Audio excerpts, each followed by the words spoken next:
Chapter 62. As a transmigrator from the age of information explosion, Andre knew the importance of balanced nutrition. Unlike most people in this world who believed that the more meat and fish they ate, the better, and completely ignored the importance of vegetables and fruits. He did not want to get any strange diseases due to a lack of vitamins in the future, so he paid extra attention to the comprehensive nutrition intake. No problem. I'll prepare more vegetables starting from tomorrow at noon. Elsa agreed without hesitation when she heard that it could prevent diseases.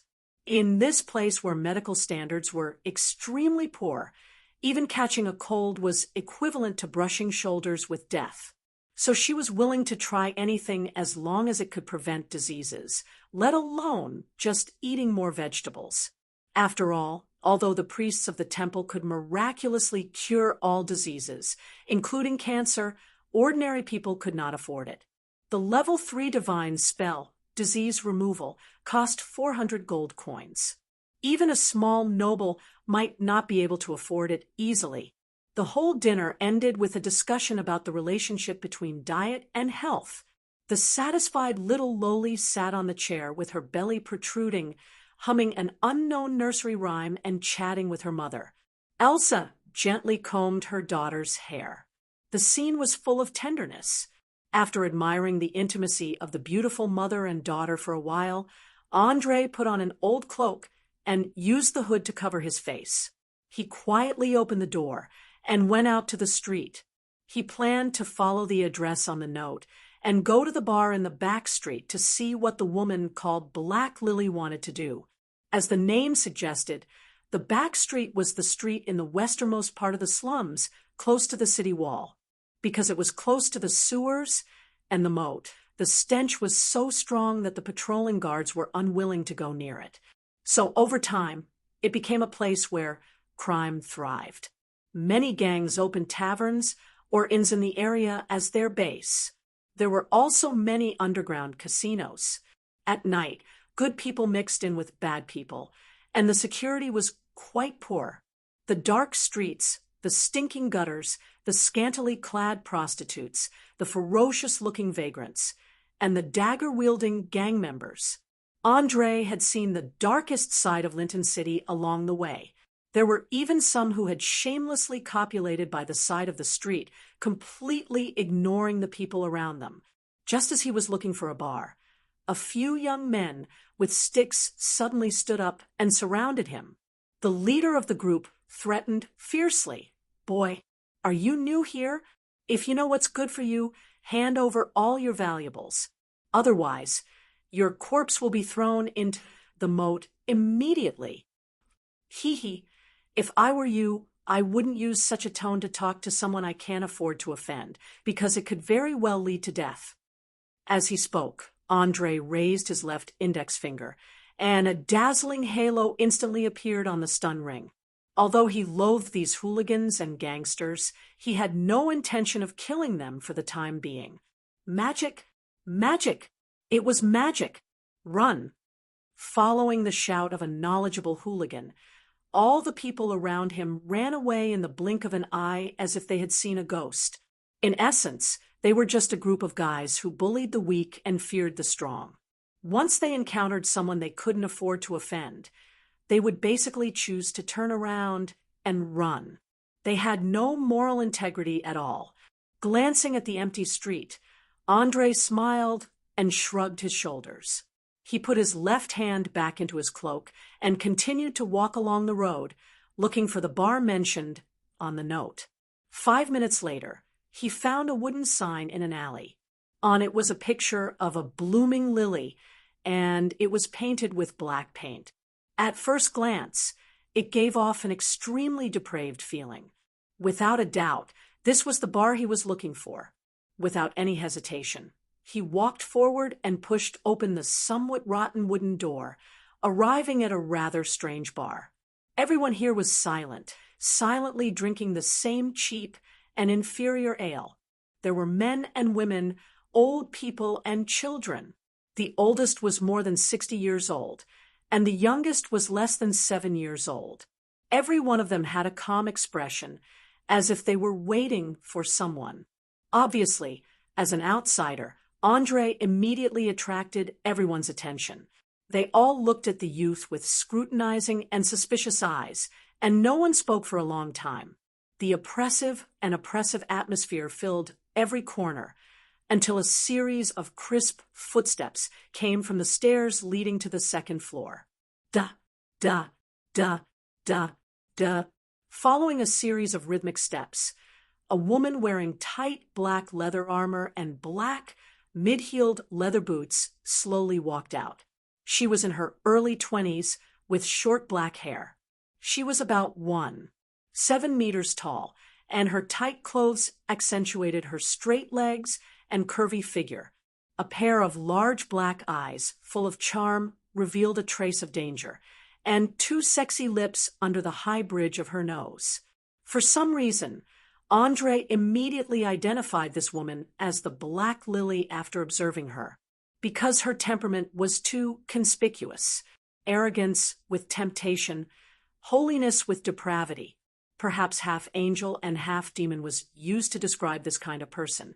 But what was strange was that after such a beautiful and charming woman appeared, not only did none of the men present show any signs of lust, but they all showed expressions of awe, fear, or solemnity. It was as if this was not a beautiful woman, but a demon that crawled out of the abyss. A few people's hands were even trembling slightly. After glancing at everyone in the room, this woman with a powerful aura walked gracefully to the bar counter, raised her hand, and snapped her fingers. The slightly plump bartender immediately took out a thick book from under the counter, slammed it on the table, and then continued to wipe the table without a word. Soon, the little boy, who looked less than 7 years old, took out a big bag from under the table and dragged it to the front of the bar. He sighed and said, "Big sister, today's harvest wasn't very good. We didn't steal many rich foreigners. Most of the money was copper coins, and they are all here. It's okay. I know you and your men have done your best. Go back and sleep early, and continue to work hard tomorrow." The woman smiled and touched the boy's tender shoulder, then hooked her finger without looking back. The fat bartender said nothing, grabbed the bag, and poured all the money in it on the table. Sure enough, it was all dirty copper coins, and there were only a few silver coins. He counted them very seriously, then picked out the silver coins and put them in the box, and threw the rest into the wooden bucket. Finally, he wrote down a string of numbers in the account book. Chapter 63. Seeing this scene, Andre finally understood why these people were behaving so strangely. It turned out that they were paying their taxes to the gang leader. Just like in some gangster movies, Black Lily had the gang leaders in charge of one of the businesses. If there was a problem, they would look for the person in charge, and she would hide behind the scenes to control the situation. It was quite a clever way of doing things. He stood on the spot and watched with interest as the people came up to pay. Some were rewarded, some were comforted, and some were reprimanded. What was surprising was that the people who were reprimanded didn't try to explain at all. Even the muscular men were like obedient children, lowering their heads and letting the woman order them around. Clearly, Black Lily had made everyone in the room obedient. To put it in a more accurate way, their loyalty was above 90, and the possibility of betrayal was very low. Another thing worth noting was the problem of income. Elsa was right. These people were really poor. Their income for an entire day didn't exceed 80 silver coins, and most of it was copper coins. As for gold coins, they didn't even see a shadow. The whole process lasted for half an hour. When the last woman in her 30s finished paying, there were only 4 people left in the bar: the bartender, Black Lily, Andre, and a middle-aged man in his 40s. As the owner of this place, Black Lily crossed her legs and said with a charming smile, "Sorry for making you wait for so long. Now, what do you want to say? Who's first?" "I'll go first." The middle-aged man glanced at the young man and stood up casually. Boss Gil asked me to ask you if you've thought about that matter. He has already prepared the wedding. As long as you agree, the position of the slum boss will be yours immediately. Mine? Huh. Black Lily sneered with disdain. Does Gil think I'm an idiot? He wants to make me his plaything? Dream on. With his looks, he's only fit to marry a bitch on the street. The middle-aged man was instantly enraged. He pulled out the dagger hidden in his boot and glared at her fiercely. *TCH. How dare you insult Boss Gil? You want to die? Believe it or not, we can make your little tavern go bankrupt tomorrow. Hearing this, the bartender immediately pulled out a short sword from under the table. He wanted to kill the man, but Black Lily raised her hand and stopped him. She stood up and went straight to the young man's side. She leaned on him and pretended to be a little woman. She asked pitifully, "Dear, I'm being bullied. Don't you care?" The sudden turn of events left the other two people in the room speechless. Everyone in the slums knew that Black Lily had always been tough and had never shown any interest in men since her debut. The probability of such a situation happening today was almost the same as the sun rising from the west. Looking at the beautiful lady beside him, the corners of Andre's mouth curled up slightly. With a playful expression, he asked, "What's the reason? Why should I meddle in this business?" "Hee, from this moment on, I'm yours. From my body to my soul, you can do whatever you want of me. Is this reason enough?" As she spoke, Black Lily's slender fingers slid down the young man's neck. She pressed her nose against his ear and breathed lightly. Her entire action was full of seduction and hints. As a man with normal physiology, Andre's body began to react. He reached out his right hand to hold her waist and pulled her tightly into his embrace. With his other hand, he raised his chin and asked in a low voice, "Are you sure?" Black Lily did not hesitate to peck the young man's lips. She smiled and replied, "Of course. I know who you are and what I'm doing. What do you think? Is this reason enough?" Seeing that the two's actions were getting more and more out of hand, the middle-aged man felt the need to stand up for his boss. He shouted with a ferocious expression, "Boy, I'm warning you, you better mind your own business. Get out of here. Or else. Shut up. Did I give you permission to speak?" Before he could say anything else, Andre raised his right hand impatiently. A glimmer of light flashed from the silver ring on his right hand. Following that, two magic missiles arced through the air and hit the middle-aged man's head. Bang! Bang! The ball of energy that was as powerful as a handgun bullet instantly shattered the man's skull. His entire head was like a rotten watermelon. Red and white viscous matter splattered everywhere. After that, the man fell to the ground with a thud. The bartender widened his eyes as he stared at the corpse on the ground. His body began to tremble uncontrollably. He could not believe that Gajil's #1 fighter, who was also known as the Butcher, had been killed so easily. He did not even have a chance to retaliate. Target hit. Magic missile dealt 9 points of damage to unknown human. Target's head received a fatal blow. Killed. Received 30 EXP. When the notification of the man's death popped up in his vision, Andre immediately woke up from his irritation. He frowned slightly. Perhaps it was because he had been abstinent for too long, but he would start to dream whenever he closed his eyes for the past 2 days. Sometimes it was with Serena. Sometimes it was with Elsa. Sometimes it was even with the little lowly Beverly.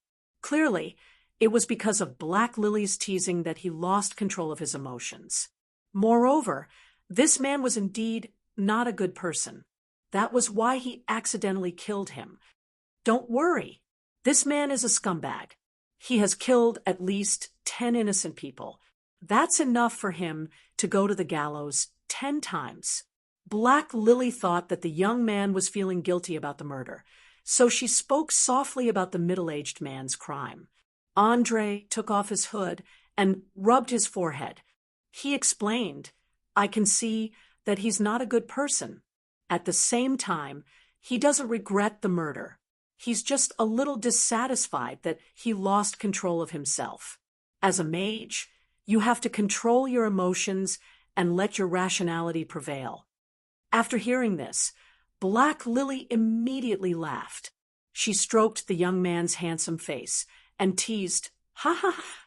My dear, you have to understand that it's normal for a man to be a little irritable when he's not satisfied.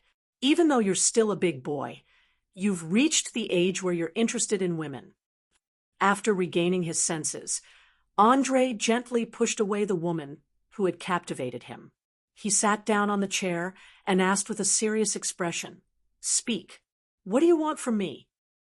Although he wanted to strip the woman naked and do some indoor exercise that was good for his body and mind, he had to figure out the woman's purpose first. Chapter 64. There was no such thing as unconditional love in this world, and similarly, there was no such thing as unconditional hate. Since she was willing to pay such a huge price, it meant that she was asking for something big. After all, under normal circumstances, who would hand over the power they had built up over the years to someone else? "I want to work with you." An intimate collaboration. Black Lily did not beat around the bush and directly stated her purpose. She knew very well that anyone who could become a mage was extremely intelligent. Instead of wasting time, she might as well get straight to the point. Cooperation? Sorry, I don't see any possibility of cooperation. To put it bluntly, you can barely make a living now. You can't earn any profits, and you don't have enough power. You're not worth my time. Andre mercilessly tore apart all of the other party's dignity, using the most blatant method to declare that their relationship was not equal. If she wanted to work with him, she had to show enough sincerity, or she would not be able to take advantage of him. Even though he wanted to interfere with the association to expand his channels of information, the premise was that he had to be the leader. Otherwise, there was no room for discussion. In fact, the ruler of Linton City had yet to realize the value of the underground forces. Most of the time, as long as they did not cross the border, they would ignore them and allow them to flourish in the slums. As for the patrolling guards, as long as they received a little tribute every month, they would turn a blind eye to them. It was fine, as long as they did not cause too much trouble. Ever since he discovered the internal strife in the Association of Mages, Andre had always wanted to find out what was going on. Therefore, he needed his own information network, and the association that no one cared about was a very good choice. Otherwise, he would not have stayed up in the middle of the night and come to the dirtiest, most chaotic, and most unsafe place in the city to meet the leader of the association, even if she was very beautiful. Black Lily obviously did not expect the young man in front of her to be so sharp with his words. She was stunned for a moment, and after a few minutes she gritted her teeth and said, "I have a smuggling route that can buy some contraband items, and at the same time dispose of things that are inconvenient to be sold in the open." Hearing the word smuggling, Andre was stunned for a moment, but quickly returned to normal. He smiled and shook his head. Sounds good. It should be useful, but it's far from enough. In fact, he was quite surprised in his heart. He didn't expect that the other party could still afford to play such high-end, grand, and high-class games when he was so poor. One had to know that as a coastal city-state that focused on commerce, Linton City only had two types of things that were considered prohibited. The first category was items related to magic, such as potions and scrolls. In order to ensure their own advantage in the supernatural aspect, the nobles passed a law that stated that such items must be purchased by the city hall first. Therefore, all ships that went out to sea had to voluntarily declare and obtain permission before they could be sold to other countries and cities. Otherwise, if they were found out, they would be confiscated immediately. The other category was large warships, ballistas, and related blueprints. Once discovered, they would be executed without any hesitation. After all, this was the foundation of the entire city's survival. If other coastal city-states were to obtain it, the consequences would be unimaginable. Obviously, with the Black Lily's ability, the latter was basically impossible. A large ship easily cost tens of thousands of gold coins, and she couldn't afford to play with it. Thus, there was only one option left: smuggling small amounts of magical items, or rather raw materials. After all, there were too many things that mages needed, from all kinds of strange casting materials to all kinds of potions. Most of them were scattered all over the world, and they needed to be transported through merchants. Since everyone knew how wealthy mages were, they would often impose heavy taxes on such items. Thus, smuggling came into being. Even though he had only been in civilized society for a few days, Andre already had some understanding of the entire operating system of Linton City. He had even seen the smuggling ships at the port with his own eyes. According to his guess, there were at least 3 shops in the city that secretly sold low-priced magical materials. It was just that they were more well hidden. Seeing that the youth was unmoved, the Black Lily couldn't help but feel a little frustrated. She rolled her eyes and said unhappily, "That's it. I'm the only one left. You can take it away if you want." Ha ha ha ha. Andre was amused by the childishness of the woman in front of him. He laughed and explained, "Don't be angry. You should know that if we cooperate, my investment and return will be completely disproportionate. Humph. Once you've slept with me, I'll be yours, the guild will be yours, and the territory will still be yours. That way, it'll be proportionate." The Black Lily was obviously very unhappy. Thus, she did not hesitate to tear off her disguise and reveal her extremely shrewish nature, beginning to act like a rogue. The way she addressed herself as this old lady shocked Andre quite a bit, especially when she said, "Wait till you *CK this old lady." It made him feel like vomiting blood. The mysterious and seductive image in his heart completely collapsed with a bang. He could only sigh softly, lamenting that a beautiful image had been shattered. "Hey, what are you sighing for? Am I not beautiful? Is my body not seductive? What's more, I didn't ask you to marry me." Hearing the other party's sigh, the Black Lily was instantly furious. She even puffed out her rather voluptuous breasts. Although she had a rather fiery charm now, it was still a far cry from before. Andre rubbed his forehead and pointed to the chair opposite him. "Sit down first. Madam, I'm afraid you still don't understand. To a woman, looks and figure are important, but temperament is more important. You know, I was very interested in you just now, but now I don't have any thoughts at all. Why? Don't all men like beautiful, curvy women? Or do you prefer widows?" The Black Lily's expression suddenly showed a hint of "I understand" as she spoke. "Cough, cough, cough, cough. Nonsense. There's nothing between me and Elsa. You're slandering me." Andre coughed as he loudly proved his innocence.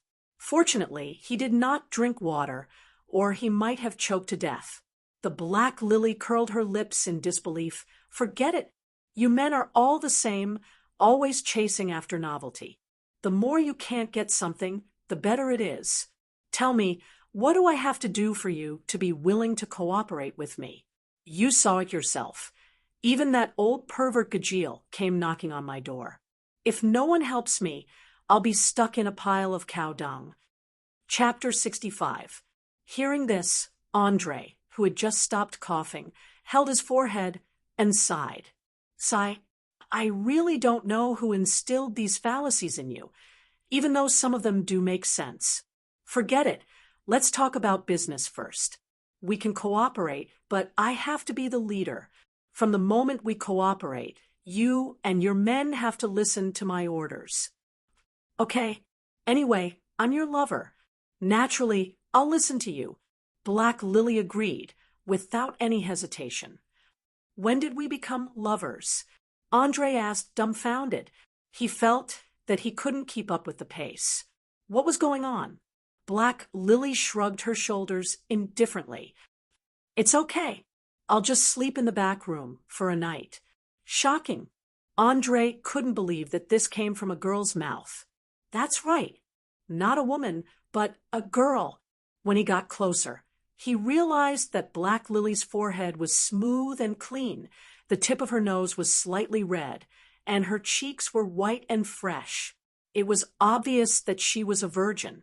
It was hard to imagine what kind of weird way of thinking and valiant personality she had to have in order for a girl to be able to say such words that would make normal girls blush without batting an eyelid or skipping a beat. Andre felt that there must be a problem, so he stared into her eyes and asked, "Can you tell me why you're so persistent on this matter?"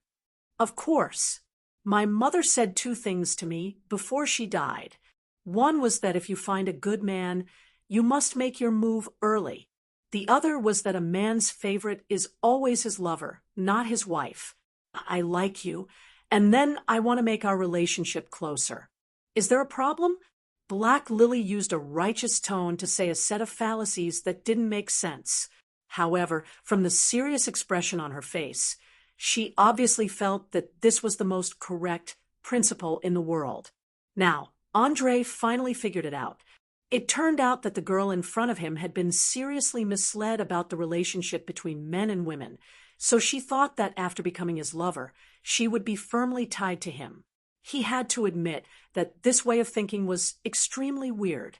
Although it was very tempting to maintain a relationship with a beautiful woman, he immediately threw the idea to the back of his mind when he thought of the troubles that might arise in the future. He took a deep breath and said, "All right, I understand what you mean, but I'm sorry if you continue to insist on this. Then our cooperation will be forced to stop." "Reason? Give me a reason." Black Lily asked, loudly with her eyes wide open. She was obviously angry. Her beautiful face was slightly red, and her two hands were tightly clenched into fists. But it wasn't surprising. Any beautiful woman's self-esteem would be severely hurt if she was rejected, let alone a gang leader who ruled a quarter of the slums. It's very simple. Your understanding of the relationship between men and women is completely wrong. I don't want to cause trouble for myself, so I can only refuse. To be honest, you're really charming. Maybe I'll consider giving it a try after you become a little more normal. Also, this ring can shoot out a ray of light every day, causing the target to feel dizzy. I'll give it to you as a gift. Goodbye." With that, Andre put a dizzy ring on the table, pulled up his hood, and left the tavern.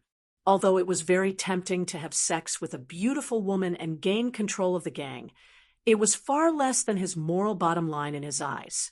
This was a kind of persistence, a kind of belief, and a kind of spiritual sustenance. If it was easily broken, then this person would not be far from complete depravity.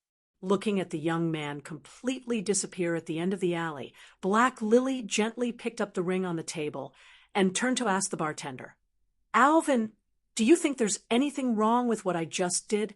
That mage's body clearly had a reaction, and he even gave me a magic item. Why didn't he want to sleep with me? The bartender helplessly touched the fat on his face and stuttered as he explained, "Boss, if any man doesn't have a reaction when he sees you, there are only two possibilities. One is that he likes men, and the other is that a certain part of his body is not working. That mage is different from Gajiel, who only wants to take advantage of you. He seems to prefer the spiritual feeling.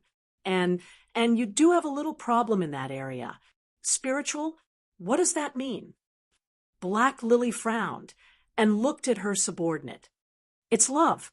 My boss." The bartender finally couldn't take it anymore and yelled out while covering his face. He couldn't believe that his boss, who could run such a large gang so well, was such an idiot when it came to relationships. He couldn't even understand such an obvious hint. Love? Well, it seems that I'll have to ask Lisa. She often hangs out with those men, so she should know something. With that, Black Lily put the magic ring on her finger and turned to walk to the second floor behind her. As for the bartender, he had completely given up on his boss. He leaned on the counter and muttered to himself, "My God, is there anything more ridiculous than asking a prostitute about love?" After wandering around the dangerous back street for half a day, Andre, who was both physically and mentally exhausted, went straight upstairs as soon as he returned to his residence. He took off his clothes and fell asleep on his bed. Perhaps it was because of the strange things that happened that night, so he had a strange dream. In the dream, he was doing something shameless with Serena, and Black Lily, who was wearing sexy lingerie, suddenly rushed in and joined the group. However, this wonderful experience didn't last long. Soon after, the two women started quarreling, and then they picked up their weapons and chased after him. They kept running. In the end, just as he was about to be cut into pieces, Andre suddenly woke up. In the end, he realized that it was just a dream. He immediately shook his head and smiled bitterly. "I've really gone crazy. How could I have such a dream? What a troublesome puberty. I don't know when it will end." As a person who had lived 2 lives, he knew very well that this was the restlessness of puberty. The reason why it didn't happen before was because this body had never touched a woman. But after having intimate relations with the female knight, this body naturally remembered this feeling, so he began to fantasize about having sex with every beautiful woman around him. This was a period that every man had to go through. As he grew older, it would be slightly better, but for now, he could only find a way to overcome it. Chapter 66. Climbing out of bed and putting on his clothes, Andre picked up his spell book and began to memorize the arcane spells he needed for the day. For a mage, this was an essential part of the process. Every spell that was memorized would disappear from the mind in an instant after being cast. No one knew why, and no one knew how to overcome it. Everyone thought it was a restriction set by the gods to prevent mages from becoming too powerful. After a full hour, his mind was once again filled with all sorts of unfamiliar incantations and spellcasting movements. Only then was the entire preparation process considered complete. Next up was washing his face, brushing his teeth, and eating breakfast. After chatting with Elsa and the little lowly for a while, Andre once again left his residence and went straight to the Mage Association to exchange the 4 bottles of potions that he had made yesterday for gold coins. Since the potions could be consumed by anyone, there was an additional 25% charge on the standard spell price.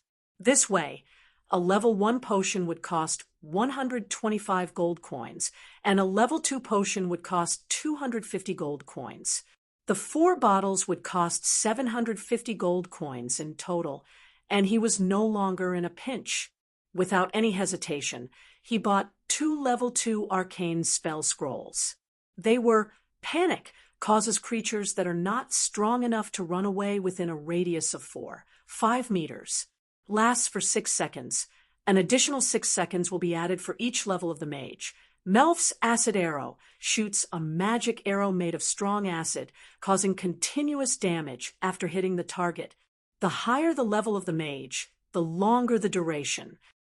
Hiding in the empty library, Andre quickly learned the 2 arcane spells that cost 500 gold coins and copied them into his spell book.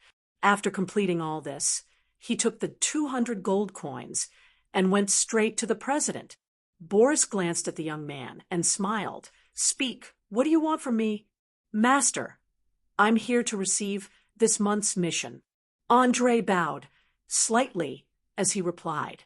In fact, he wanted to quickly get some experience points to raise his mage level to 5 and master a powerful level 3 arcane spell. When the time came, he would have something to rely on, whether it was hunting monsters in the wild or going out to sea to take a look at other cities. Receive a mission? So fast? You've only been in Lincoln City for a few days, haven't you? Boris took off his glasses with a puzzled expression on his face. Just like the saying goes, the more powerful a person is, the more they hate restrictions. That was why most mages were free and undisciplined. Even though they were paid handsomely, they had always been willing to put off such compulsory duties as much as possible. This was the first time someone had come to them on their own accord. Seeing the puzzled look in the guild leader's eyes, Andre shrugged and said the excuse he had prepared. I have no choice. I want to buy a ship to go out to sea, but I don't have enough money on me, so I can only do some missions. After hearing this, Boris's expression changed slightly. He asked very seriously, buy a ship and go out to sea? Why? There's no particular reason. Firstly, I think sailboats are very beautiful. Secondly, I used to live inland, and I want to experience the magnificence of the sea for myself. Andre noticed that something was amiss with the guild leader's mood, and immediately explained.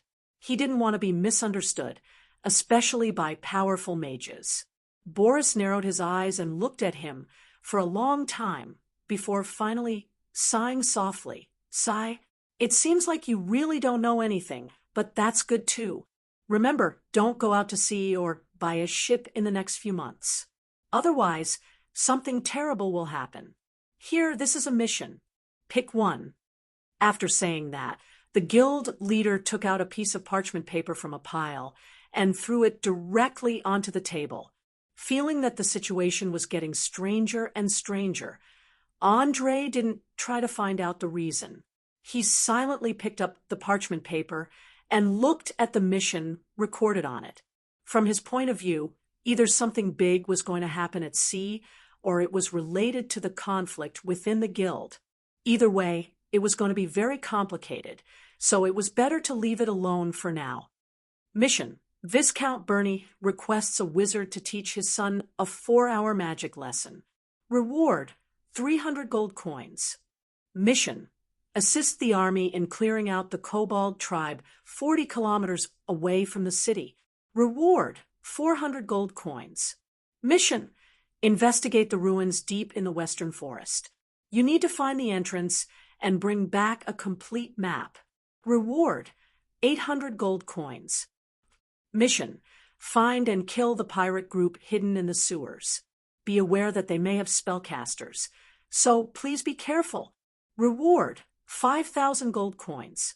Glancing at the variety of missions with different rewards, Andre raised his head and asked, Master, why are there so many requests from nobles? Because it's good for us to maintain a close relationship with nobles. Not to mention, they don't usually have excessive requests, and they are very generous when it comes to giving money. Boris replied, without raising his head. Andre suddenly understood and nodded.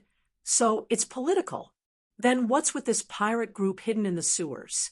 Is there a mage among them? Hearing about the pirate group, President Boris finally raised his head and explained, spellcasters don't mean that they are mages. They can also be warlocks who have activated their bloodline power, druids who maintain the balance of nature, priests who have been blessed with divine spells by the gods, or bards who like to play with fancy tricks. These people who can use supernatural powers can all be called spellcasters. Speaking up to this point, his face suddenly became gloomy. These pirates are a bit troublesome. They are very strong. The city guards sent 3 feudal knights and 40 elite soldiers to investigate, but they all died. One of them was actually smiling after he died, so it was determined that it was the effect of a spell.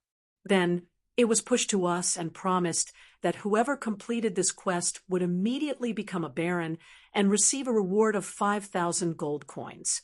There were also other rewards, such as a large manor.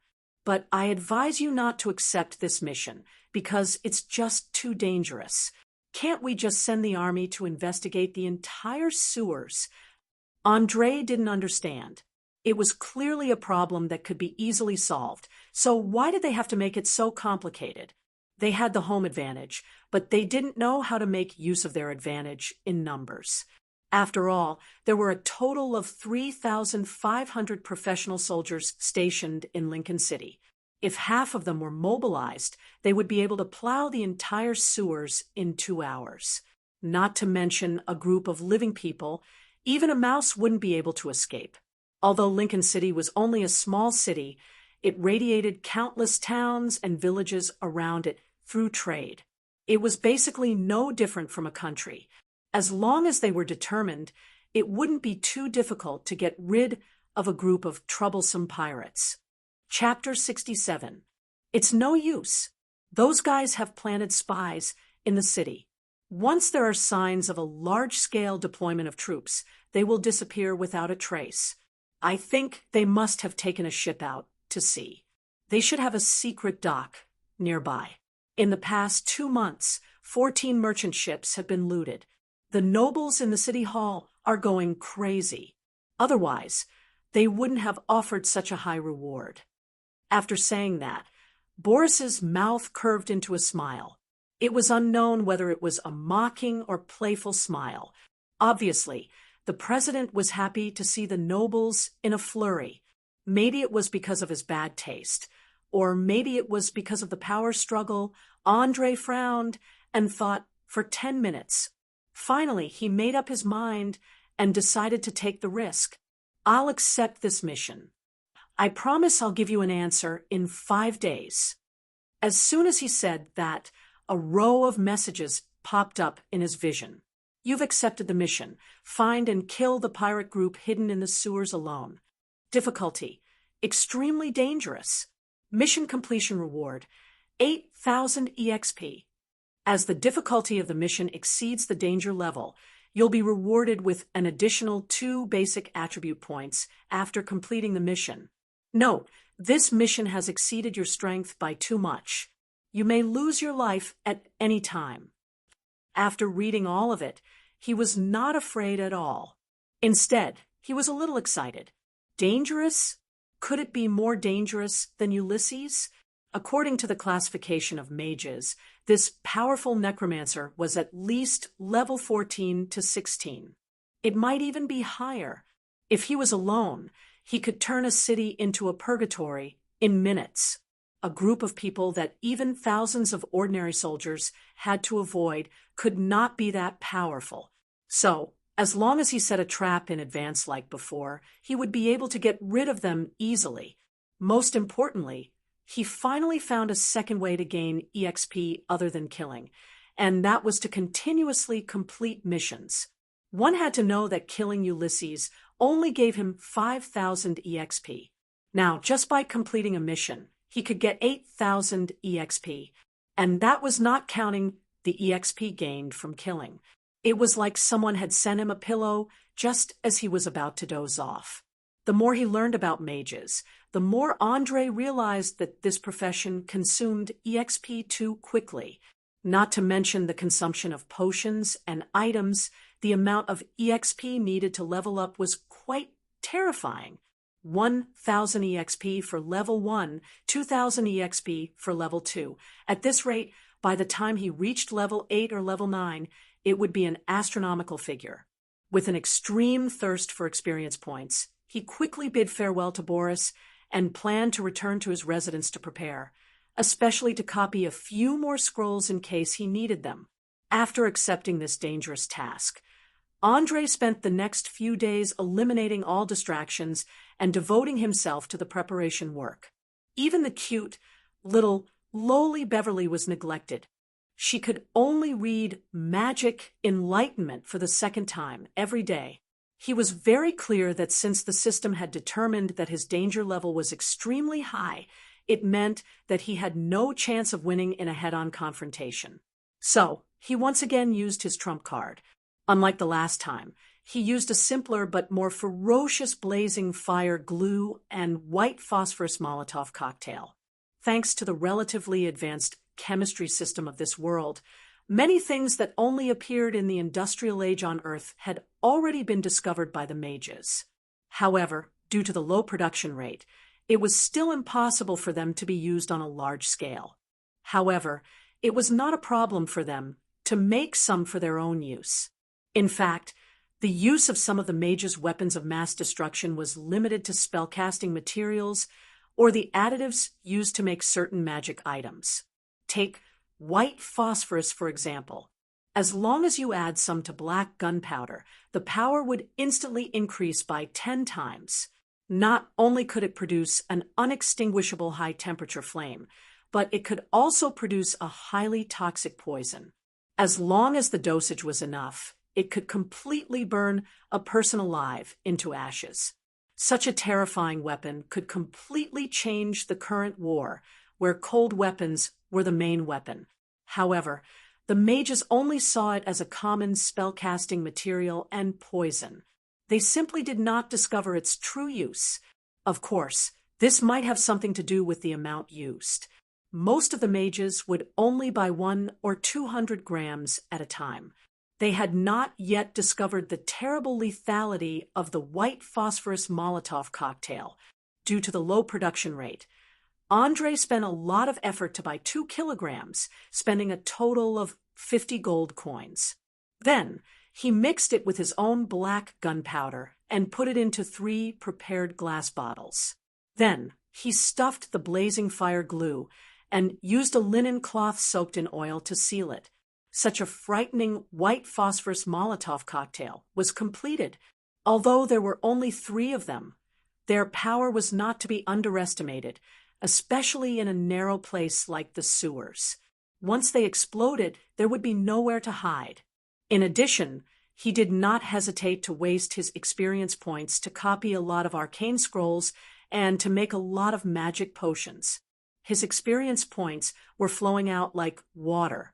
In just 2 days, his experience points had shrunk by a quarter, leaving him with only 1,400 points. When everything was ready, Andre went to the blacksmith shop on the 3rd day to take back the custom-made sleeve arrows, pulley crossbow, tri-edged dagger, and alcohol lighter. He had to admit that the blacksmith's craftsmanship was not bad, especially the exquisite lighter. It was simply a work of art. After filling the lighter with alcohol, the lighter would be ignited immediately. Once the lid was closed, the lighter would be extinguished in the blink of an eye.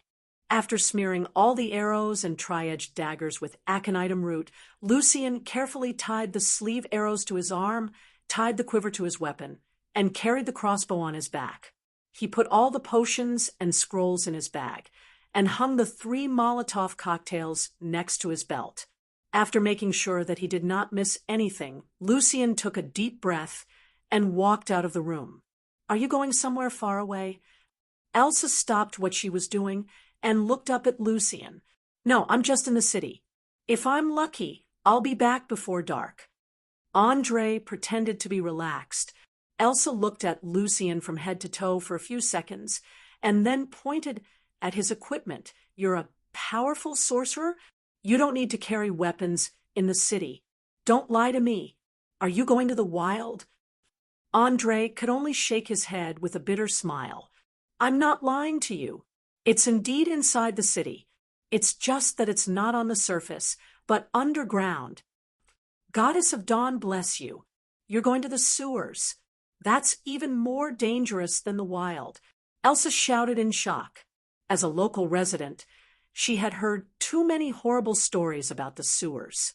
There were all kinds of man-eating monsters, horrifying giant beasts, and robbers and gangsters who sneaked into the sewers. Chapter 68. I have no choice. I've accepted a mission from the Association of Sorcerers, so I have to go in. Don't worry, I have the ability to protect myself. As he spoke, Andre walked forward and gently wrapped his arms around the young widow's waist. He felt her well-developed body and gently kissed her seductive lips.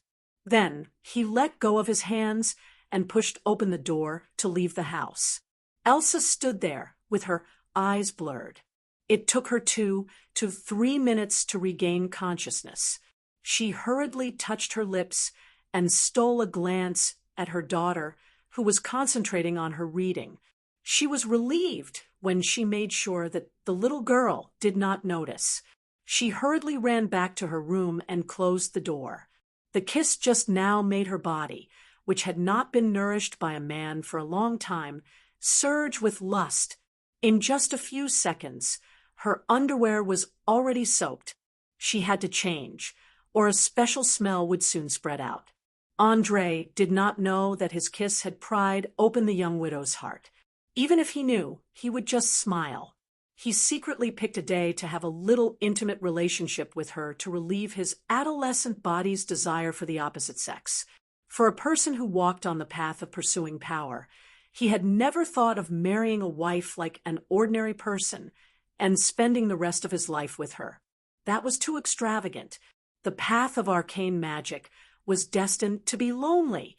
The so-called love was just a beautiful scenery on the road. He could stop and admire it for a while and rest his tired spirit before continuing on his journey. Once a sorcerer's level reached a certain level, they would gain an extremely long lifespan. Ulysses had already proven this point. He had used some kind of method to devour souls and occupy a body, giving himself an almost eternal life. In addition, the kind of medicine that had not been successfully developed was even more powerful. Once the research was completed, it could definitely turn a person into a powerful undead creature. Imagine how torturous it would be for a person to watch his beloved woman, friends, relatives, and descendants grow old and die one after another. It was fine if it was just one or two people, but after a long time, he would either become an extremely cold-blooded monster or fall into the memories of the past due to excessive grief. The giving and returning of feelings was a heavy burden. It represented responsibility and family. Except for those completely selfish bastards, even the evilest person would leave a pure land in their heart to remember the most important person in their life. Andre didn't want to try either of the two states of cold-blooded Tom. Therefore, he decided not to get too close to anyone. Like a passerby, he would try his best to look at the world rationally. Of course, this wasn't absolute. After all, humans were very complicated creatures. Sometimes they couldn't control their emotions without safety. If he met someone who truly moved his heart, he wouldn't mind starting a passionate relationship. As for the consequences, let's talk about it later. But up until now, he hadn't had such an impulse. Even Serena, who was extremely close to him, only wanted to save someone in the beginning. Even though they had good feelings for each other, it wasn't to the point where they would talk about marriage. As for what would happen in the future, time would tell. As a drainage system that had existed together with Linton City for hundreds of years, the sewers were filled with a pungent smell. All kinds of garbage mixed with feces flowed into the sea under the scouring of the sewage. It was hard to imagine that there would be so many people living in such a harsh environment. It was really hard to imagine how they could swallow their food. What was more frightening was that some of the rats here had grown to 1/2 meter long. They stared with their sneaky eyes and weren't afraid of humans at all. All right, now I'm starting to believe that there are terrifying monsters here. Andre mumbled to himself as he took out a bottle of magic potion and drank it. In an instant, a layer of invisible force field formed around his body. The level, one arcane spell mage's armor, could provide some protection against all physical attacks. It was like wearing a piece of weightless leather armor. He was very clear that since there were such large rats in the sewers, it meant that there was a fixed food chain. Some insects or bacteria fed on the garbage, and the rats fed on these bacteria and insects. With fat rats, all kinds of carnivores would have food to eat. It was completely possible for them to survive and develop in this filthy environment. It was an extremely unique biosphere, a dark world hidden under a bustling city, a dangerous place where monsters would jump out from who knows where. As an experienced hunter, Andre knew how to hide his tracks. Although this wasn't the forest he was most familiar with, he could still handle it with ease. Not long after, he took a look at the sewer's structure map he'd obtained from President Boris. After confirming his location, He headed deeper into one of the pipes. He didn't know if it was because of the years of disrepair or if someone had deliberately dug some forks in the road, but it didn't take long for Andre to find that the map was completely useless. The entire sewers were like a huge maze. Apart from a few main roads, the rest of the sewers were crisscrossed. Often, a turn would lead to 4 or 5 directions. Who knew which way was the right one in order to ensure that he didn't get lost? He began to make markings along the way to prevent himself from getting lost when he returned or ran away. After searching for an entire hour, a ray of light suddenly appeared in front of him, followed by the sound of a few people talking. From the swaying shadows, it was obvious that they were humanoids. However, they weren't speaking the common language, but a short, roaring language. After standing on the spot for a few minutes, Andre finally found a sense of familiarity. The goblins he'd encountered in the forest a few days ago seemed to be speaking this language. It was obvious that the creatures in front of him weren't humans, but a subspecies of the goblin family. They should be much taller than ordinary goblins. Looks like it's time for slaughter. Let me use your blood to open the curtain of this dangerous mission. Leyland muttered to himself. After muttering softly, he pulled open the pulley crossbow and inserted an arrow into the groove. He tiptoed along the wall and approached silently. A dozen seconds later, he saw these ugly monsters. They were a group of humanoid creatures with metal helmets on their heads and gray spots all over their bodies. Their facial features were ugly, especially their noses and mouths that resembled wild boars. Their rusty armor couldn't hide the bloated bodies of the wearers. Most importantly, a smell like feces drifted with the wind. It was so pungent even in the sewers. Chapter 69. Gnomes. They were one of the subspecies of the gnome family. They were different from the cowardly and despicable gnomes. They were a militarized race and were extremely aggressive. They often attacked other humanoid races. They relied on their rich personal combat skills and strict organizational discipline. Almost all of them were skilled warriors. Their combat power was stronger than most human soldiers. Andre did not spend any effort to recognize these guys. He began to silently count the number of gnomes. At the same time, he observed the situation of the camp and prepared for the upcoming battle. Before he came here, he had already asked President Boris about the people who lived in the sewers. He knew that all the people who lived in the sewers deserved to die. They were 100% vile murderers. Otherwise, they wouldn't hide in such a filthy place. Therefore, he didn't have to worry about killing them. He could strike first and gain the upper hand. With his years of experience, he quickly figured out the situation in the camp. There were a total of 7 earth goblins. 2 of them were standing guard outside, looking like they were on guard duty. The other 3 were discussing something by the bonfire. And the last 2 were sleeping soundly on the straw mats, looking at the messy pile of furniture, clothes, and all kinds of other items. They should be a group of habitual robbers. Obviously, if he wanted to end the battle as quickly as possible, he would have to throw a Molotov cocktail inside. Judging from the number of flammable items inside, it would definitely be enough to burn the 7 earth goblins alive. It would be as easy as blowing off dust. But unfortunately, the white phosphorus Molotov cocktail was prepared for those troublesome pirates. Therefore, Andre quickly thought of a way. He carefully fixed the crossbow with a rope and aimed at one of the gnomes guarding outside. He then quietly went to the other side and pulled the rope. The trigger was pulled, and the sharp arrow instantly pierced through the air. Whoosh! Ah! With a scream, one of the gnomes fell to the ground. The terrifying, penetrating force pierced through its head. It died on the spot. Hit the vital point. Fatal strike activated. 15 points of damage dealt to the gnome. Target's brain destroyed. Dead. Received 50 experience points. The notifications in his vision were as usual, indicating that the unlucky gnome was already dead. It had to be said that earth goblins were indeed 100 times stronger than goblins. It could be seen from the experience points alone.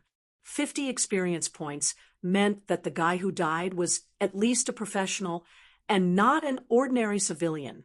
The other earth goblins standing at the side immediately shouted to the other earth goblin behind him and quickly ran forward.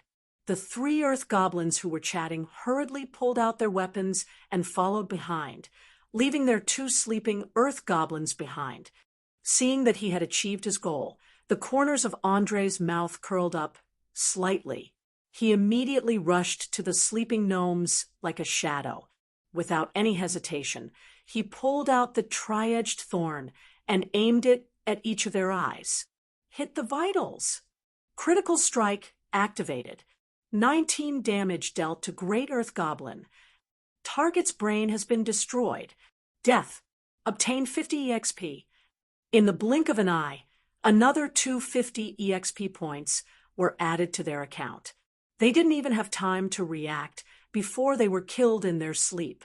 After completing the sneak attack, he didn't stop. Instead, he quickly chased after the Earth Goblin and covered its mouth from the back. Then, he stabbed the Earth Goblin's head from the side and gently put it down on the ground. 1, 2, 3. Silently, 6 of the 7 Earth Goblins had died. They didn't even have time to display their skillful fighting skills. Sometimes, life seemed so fragile. As long as the dagger was lightly slashed across the throat or pierced through a few vital parts, no matter how strong you were, you would still die. The last remaining Earth Goblin didn't realize that its companions had died. It was still squatting on the ground and checking the crossbow that was tied to the corner of the wall. At the same time, it was muttering in goblin language. No one knew if it was cursing or asking for its companion's opinion. However, it didn't matter.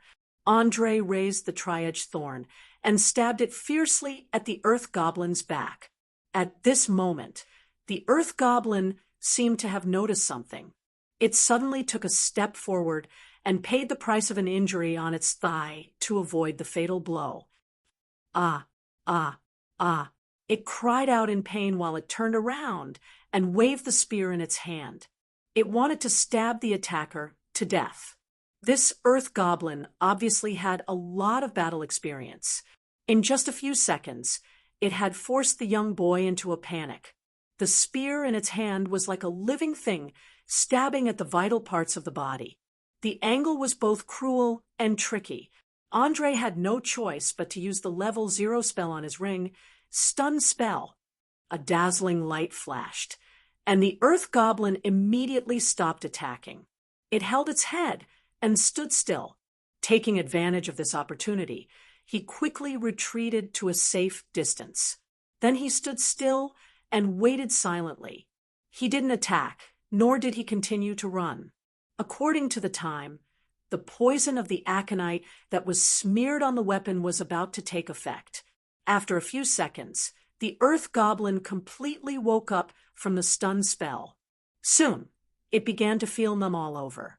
Its face was pale, and its hands were covering its heart. Not long after, it fell to the ground and went into a state of shock. As one of the most poisonous herbs, ingesting a few grams of aconite was enough to cause poisoning. If the dosage exceeded a certain level, it would cause heart rhythm disorder and sudden cardiac arrest. Judging from the large amount of liquid smeared on the weapon, the Earth Goblin's symptoms were obviously the latter. Without any mercy, Andre directly took 2 steps forward and finished off the last enemy. 1 Earth Goblin gave 50 EXP, and 7 Earth Goblins gave him 350 EXP. His undistributed EXP had risen to 1750 EXP. It was a great harvest. After a simple search of the camp and the corpses, he found more than 20 gold coins, nearly 100 silver coins, and a few pieces of jewelry. As for the stinky armor and weapons, he didn't even look at them. After all, he still had to continue to explore the place, and he couldn't carry anything too heavy, so he could only take away the valuable and light loot. This was something he learned from Alger. While searching for valuable items, Andre found a large amount of clothes, furniture, and decorations. Some of them looked very new. They must have been robbed in the last few days. After all, the environment in the sewers was too humid, and there were a lot of rats. He believed that after 2 weeks, they would immediately become moldy, and the wooden furniture would be bitten beyond recognition. Chapter 70. Through these items, Andre could easily tell that the goblins relied on robbing to survive. They even had people who specialized in selling their stolen goods. This was also why jewelry was so rare. These items were small in size and high in value, making them easier to sell for a good price. Furniture and decorations were the exact opposite. Not only were they difficult to sell, but they could also be recognized. It was not worth it at all. Criminals and selling stolen goods. There are many secrets hidden in the sewers. Looks like I've made the right choice in coming here. After saying that, Andre revealed a meaningful smile on his face. He kept the rope and continued forward with the crossbow. He had a strong premonition that there was a hidden system behind the prosperity of Lincoln City. The sewers were a part of this system, and so was the smuggling. Without the support of some big shot, it would have been impossible to develop to such a scale. Exploring the sewers was not an easy task, especially the labyrinthine passages. It was enough to make most people have a nervous breakdown. Coupled with the monsters that appeared from time to time, it could be described as dangerous. As there was no clock or other similar timer, Andre quickly lost the concept of time. He did not know how long he had walked, nor whether it was day or night. After killing 2 groups of ordinary goblins, he finally found traces of his target. It was a karst cave connected to the sewers. From the faint smell of blood that came from within, there was no doubt that it led to the sea. After carefully taking a few steps forward, a large wooden sailboat first came into view. Following that was a group of noisy humans sitting on the deck. They were all wearing short shirts, with weapons such as scimitars, longswords, daggers, and other weapons at their waists. They were drinking and shouting at the top of their lungs. In addition, there were many goods with different trade associations stacked on the shore. There were also dozens of naked women tied to the side of the mast. A few men were lying on top of them, mercilessly thrusting into them, with all their might, venting their bestial desires. Obviously, these guys were wanted pirates. There were at least 40 of them. There was no chance of winning in a direct confrontation. Most importantly, there was no trace of the spellcaster or the captain. After calmly observing for a while, Andre decided to take the risk and sneak into the cabin to investigate. Otherwise, it would be too dangerous to act rashly. Without any hesitation, he took out a bottle of invisibility potion and drank it. A second later, his entire body became transparent and finally disappeared without a trace. Only the occasional ripples in the air could prove that there was a living person standing here, but most people would not be able to detect it. After confirming that he was completely invisible, he took large strides and quickly ran back to the ship. The effect of the invisibility potion could only last for about 10 minutes. During this time, not only did he have to complete the investigation of the cabin, but he also had to retreat to a safe area, or face the danger of being surrounded by 40 people.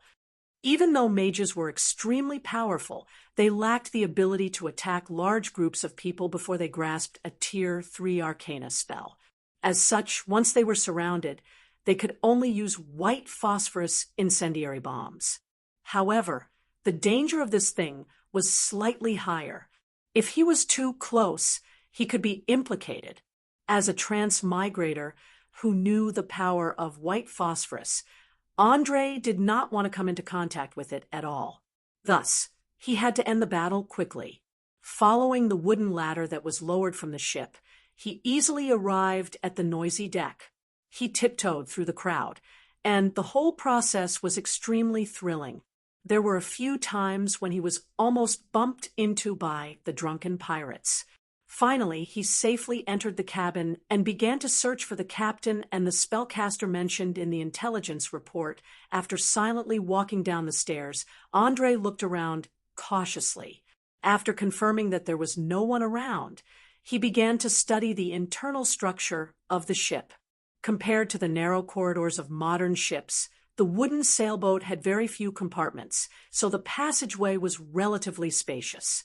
Not far ahead, there were a few hammocks hung, and a dozen pirates were lying on them, snoring loudly. The deafening shouts covered the slight sounds of footsteps on the wooden floor. He had already carefully observed it when he was outside. This was a large three-decker caravel sailboat that was popular in the 15th century on Earth. There were at least 10 ballistae on the deck, and it had 4 masts. Its carrying capacity was between 3 to 350 tons, and its hull was much more slender than the cargo ships at the port of Linton City. At first glance, it was obvious that it was specially designed to pursue speed. Regardless of whether the wind was blowing, it would definitely be able to catch up with most targets. There was no doubt that this was a standard pirate ship. It was fast, agile, and good at turning. It was no wonder that it could successfully ransack so many merchant ships in just 2 months. It would be strange if the nobles did not panic. It was important to know that in the era of wooden sailboats, robbery was not like in modern times. A speedboat, a few guns, and a shoulder-mounted rocket launcher could solve the problem. From tracking to chasing, it would often take days, or even months. Moreover, there was no way to retreat in the vast sea, so most of the crew would fight to the death. Coupled with the cold weapons, the cost of each robbery was not small at all. From the looting efficiency of these guys in front of him, Andre could easily infer that their fighting strength must be very strong. Otherwise, it would be impossible for them to consecutively commit crimes in such a short period of time without the patrolling navy catching a single strand of hair. After roughly sizing up the internal environment, he did not hesitate and walked directly to the stern of the ship. According to the concept of a double-decker sailboat, the lowest level was generally where the ballast and cargo were stacked. The upper level was generally the kitchen, where food, fresh water, and crew members were stored. Generally speaking, the captain's room was placed at the end. Quickly passing through the crew's resting area, which was full of hammocks, Andre was unimpeded. However, when he passed through the kitchen, an accident occurred. The fierce quarrel inside made him stop and stand at the door to listen carefully. "Little bitch, don't be so shameless. I've already let you hide in this place for 2 weeks. Today, no matter what, you have to let me have some fun." This person's voice was rough. It was likely that he was the ship's cook, and it seemed like he was threatening someone. "Get lost. My father is Count Luke. If you dare to touch me, you're dead." A few seconds later, another childlike voice pierced through the air. Although it sounded aggressive, the trembling voice showed the fear in the owner's heart at the moment. Chapter 71. "Ha ha, stop scaring me. Even if it's true, your father can't control the pirates of the Sardinia Islands. You have to do it today, even if you can't. I can't wait any longer. Come on." "No, no, don't. Don't come over. Get lost. You damn fat pig. Shout. This is a pirate ship. It's useless even if you shout until your throat breaks. Hee hee, let me have a good time. Otherwise, I'll kill you and throw you into the sea to feed the fish." Under the threat of the rude voice, the child inside stopped shouting and began to cry in a low voice. It was followed by a ripping sound. It should be that the child's clothes were torn apart. Andre, who originally planned to keep a low profile, sighed slightly. He pulled out the tri-edged dagger with a cold light and gently pushed the door open. Unlike the women on the deck, who had been trampled on many times and were like walking corpses. This child had not been violated. As a person who strictly adhered to the bottom line of morality, he could not just watch this happen and ignore it. Fortunately, there were not many people in the cabin. As long as the corpse and the smell of blood could be covered, it should not be discovered by outsiders for a short period of time. Squeezing through the gap of the door, the dirty and messy pirate's kitchen made Andre choke. In particular, the thick, rancid smell made him want to vomit out his dinner from last night. It was even worse than the stench in the sewers. In the corner, a fatty weighing more than 100 kilograms was tearing the dress of a 14 or 15-year-old girl with long black hair. His slightly bloodshot eyes were like that of a crazy wild boar. The pitiful little girl, other than crying in despair, didn't even have the slightest movement to resist, because with her strength, she didn't without much time to think. Andre rushed forward and stabbed the tri-edged dagger into the man's neck. Poof! In an instant, the terrifying sharp weapon completely pierced through the back of the fatty's head and neck. A large amount of blood spurted out in an instant, spraying all over the girl's body and face. Then, the fatty fell to the ground with a plop. This attack was so accurate that he didn't even have time to let out a scream. Hit the vital point. Fatal blow activated. Dealt 17 points of damage to the pirate. Target's brain stem destroyed. Dead. Obtained 30 EXP. Since he had initiated the attack, the effect of the invisibility potion immediately disappeared, and Andre's figure was quickly revealed. He ignored the dead fatty and covered the girl who was about to scream. He lowered his voice and explained, "Don't shout. I am here to save you. Relax. Take a deep breath. Don't make a sound, or we'll be surrounded by countless pirates." Perhaps it was the gentle words that worked, or perhaps it was because the young man didn't look like a bad person. The girl finally calmed down and stopped struggling. She gently removed the hand from her mouth and asked in the same soft voice, "Who are you? How could he be on this pirate ship?" Also, was that magical power that appeared out of nowhere. Although her dress was tattered, she still maintained her temperament. At first glance, it was obvious that she had received good education. Even if she was only wearing a white corset, she did not give off a frivolous feeling. Especially the white silk stockings wrapped around her slender legs, making her look like a princess in distress. Andre did not immediately answer the girl's question. Instead, he opened his cloak and revealed the badge on his chest. "I am a member of the Mage Association. I received a mission to investigate the hidden pirates in the sewers." "Who are you? Why did you appear in the pirate ship's kitchen?" "Linton City Mage Association. Goddess of Dawn, Goddess bless. After so long, we finally waited for rescue. If you were a step late, I can't imagine what would have happened next. You are my hero." As she spoke, the excited girl rushed forward to hug the young man and gave him a passionate kiss. Her whole body clung to him like an octopus. After a full minute, she released her mouth and took a deep breath to calm her emotions. She took out a pendant engraved with complicated patterns from the large cleavage on her chest. "My name is Chloe Marie. I am the daughter of Count Luke of Napri City. This is the badge of nobility. Half a month ago, I was on the lady to visit my relatives in Linton City. Who would have thought that before I reached the port, I would be attacked by a group of cruel, dirty, and despicable pirates near the coast? The men were all killed, and the women were raped by them. I used 2 pearl bracelets to bribe the cook and hid here for a few days. Who would have thought that this lowly pig would want to rape me? Fortunately, you reacted at the crucial moment, my hero." Seeing that the passionate noble girl was about to kiss him again, Andre quickly covered her mouth with his hand. "Shh! Lower your voice. I can't deal with so many pirates at once. Now tell me, Is there anyone on this ship that needs special attention, such as the captain or someone with supernatural powers? In fact, it was not that he was not interested in this beautiful girl, but she had not cleaned her teeth for a long time. Her mouth was full of a strange smell, and she had not bathed for a long time. Even if he was interested, he would have to take a good bath first.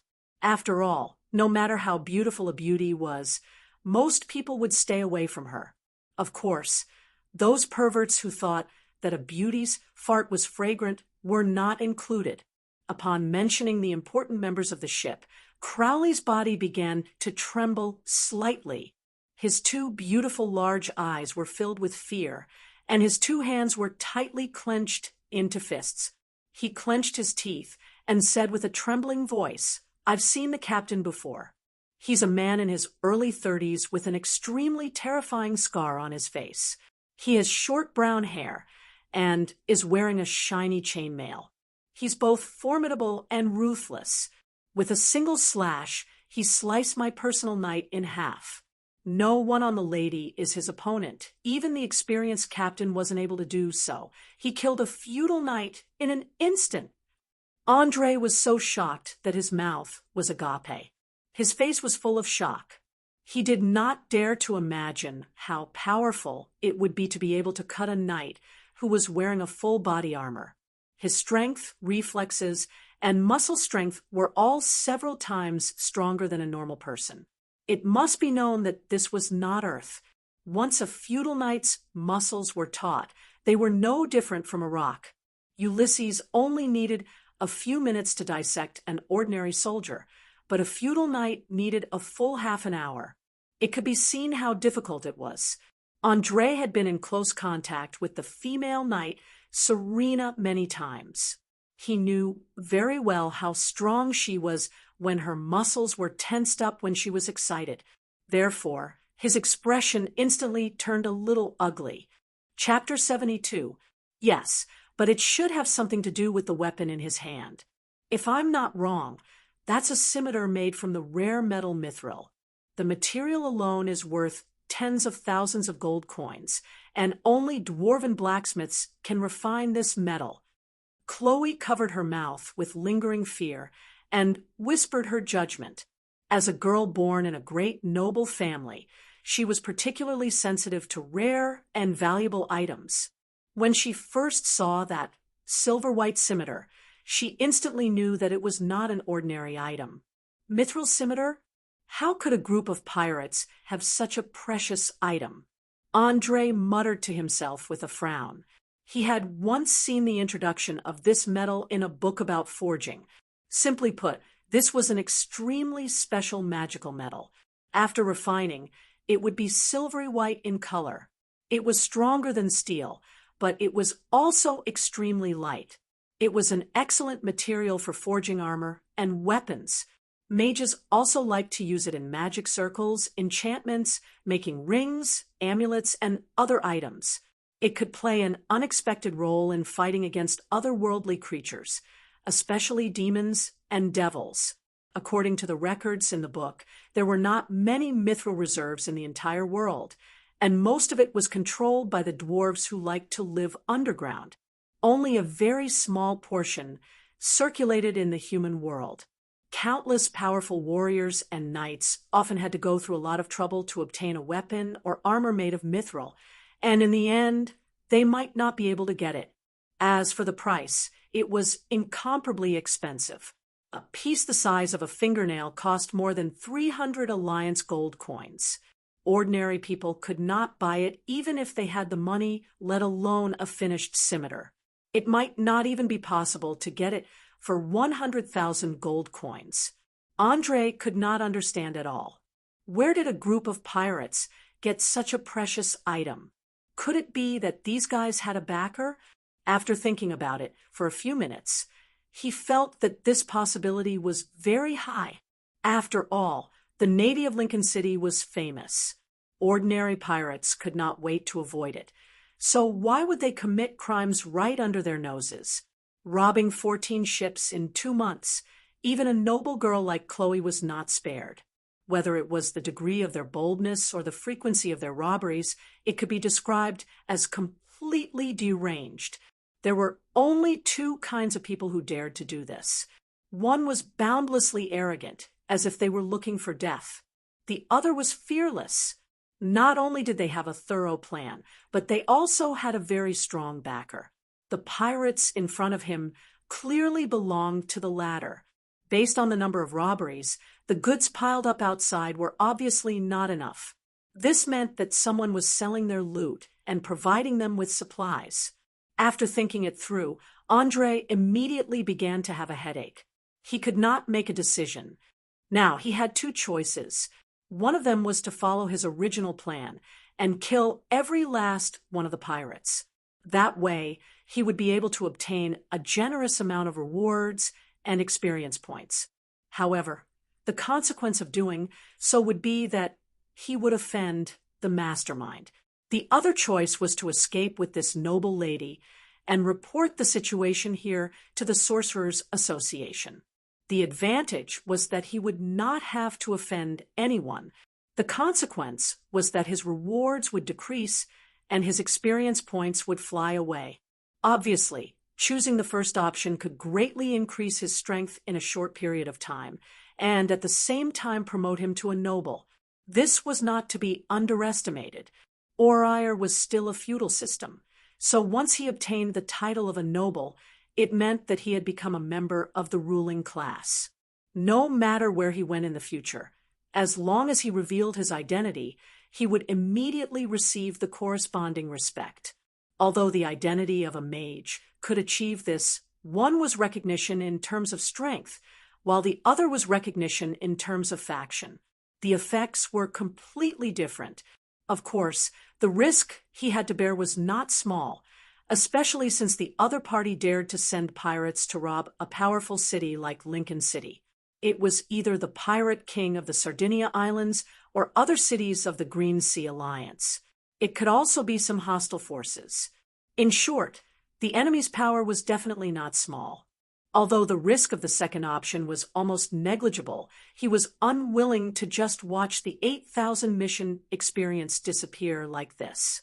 After struggling for a long time, Andre finally gritted his teeth and decided to take the risk and wipe them all out. In any case, he would be prepared to face assassination in the future. After all, as long as his mage level increased, he would not need to fear any forces or individuals. After making up his mind, he immediately took out a bottle of invisibility potion from his waist pouch and handed it to the girl.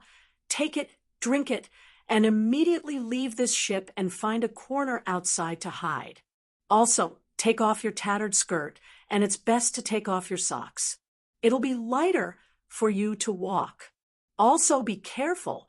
Don't make a sound, or you'll immediately reveal your true form." You're not coming with me?" Chloe asked in surprise, holding the bottle. Andre smiled and shook his head. "No, I have to kill all the pirates here and save the women who have been ravaged by them. Remember, no matter what you see or hear later, you must hold it in." "Oh, my God, you're really a gentleman. You're still thinking about those poor maids. All right, I'll find a safe place to hide and wait for you to come out." After saying that, Chloe blushed and took off her tattered skirt, followed by her white stockings. Finally, she was only left with a tight corset. Her two slender legs were completely exposed. Through the translucent chiffon, one could even vaguely see the black hair on her lower abdomen. She took a few deep breaths, opened the cork, and drank the potion in one gulp. After a few seconds, she completely disappeared. Then, the kitchen door was opened a crack. It seemed that she had already left. After Andre confirmed that the girl had really left, he quickly stood up and closed the door. He picked up the white stockings on the ground and carefully examined them. Don't misunderstand. This wasn't because he had a special hobby, but because he wanted to see what material this thing was made of. This was because the elasticity and transparency of this pair of stockings were very similar to the nylon on Earth. If it was true then it meant that someone in this world had mastered the technology of synthetic fibers. Its value was simply immeasurable, but after only half a minute, his face showed an extremely disappointed expression.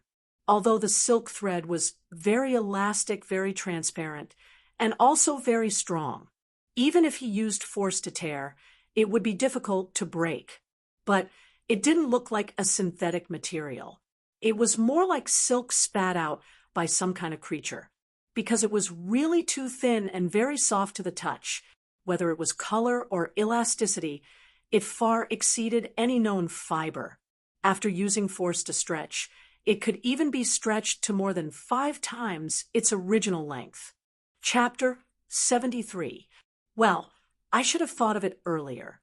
This world doesn't even have the basic knowledge of chemistry. How could it be possible to develop such high-end synthetic fibers? Andre sighed slightly, threw the socks in his hand to the side, and immediately began to chant a spell in a low voice. A circular complex pattern appeared on the ground, followed by a dazzling, colorful light. A second later, Little Eye appeared in the same place. When the little guy saw its master, it immediately flew over happily, rubbing against him like a kitten or a puppy, and made a whining sound. Andre patted the magic pet's head gently and said with a smile, "Well, be quiet. Our enemies are everywhere on this ship.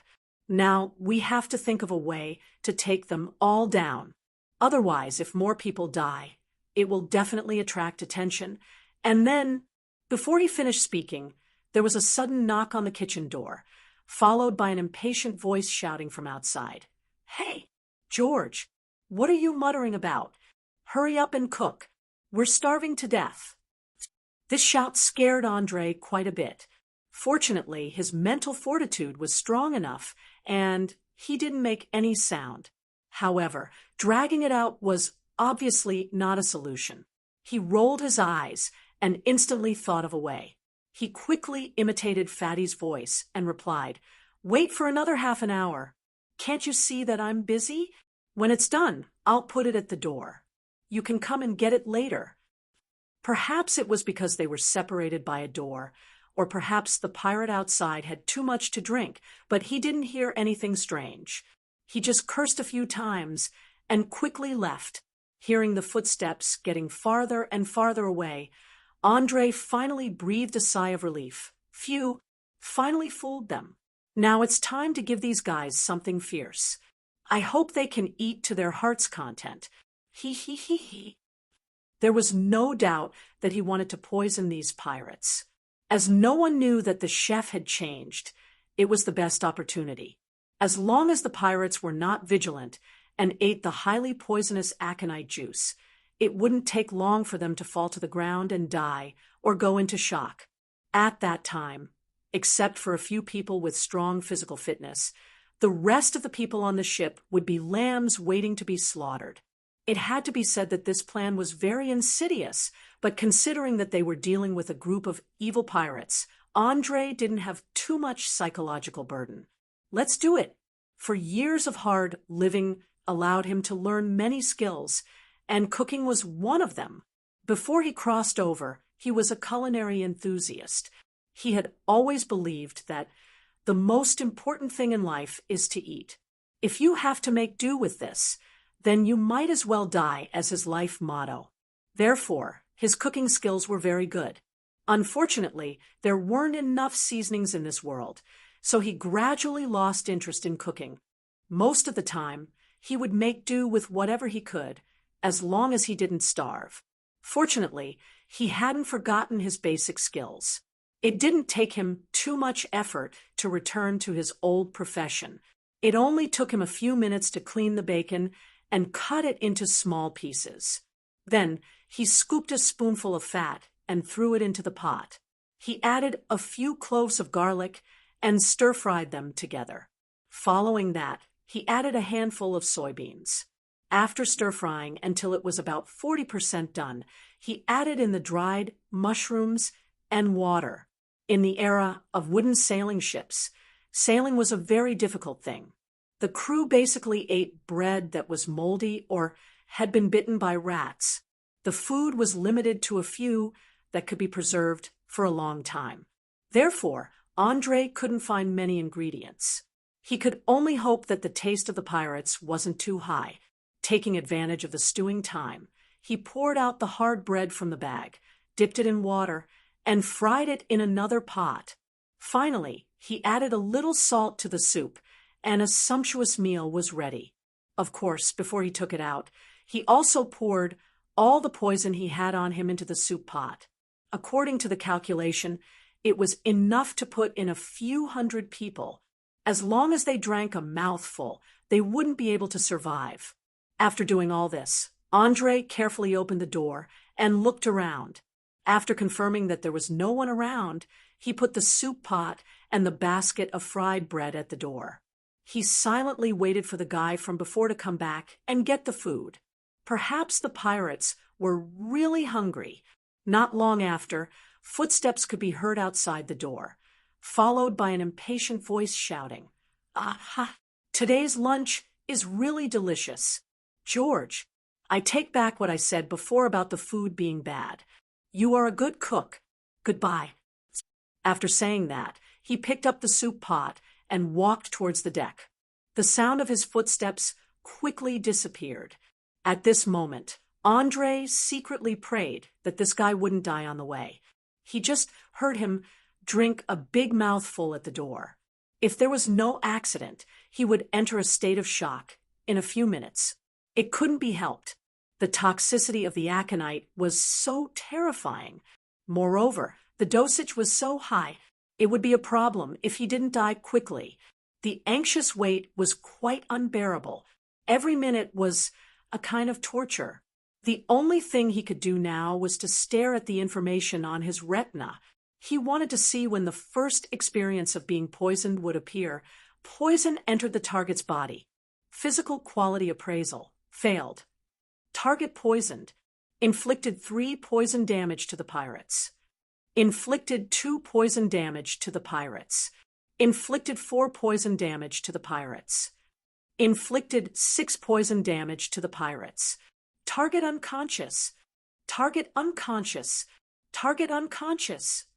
After a large number of data popped up in his retina, Andre suddenly fell into ecstasy. There was no doubt that the pirates had eaten the poisoned food. Now, they had fallen on the deck in large numbers. Although no one had died because of their strong physical quality, it was enough to say that. Seeing that the number of fallen pirates had exceeded 60, he pulled the pulley crossbow, inserted the arrow, and without hesitation, pushed open the door and walked into the cabin with his magic pet.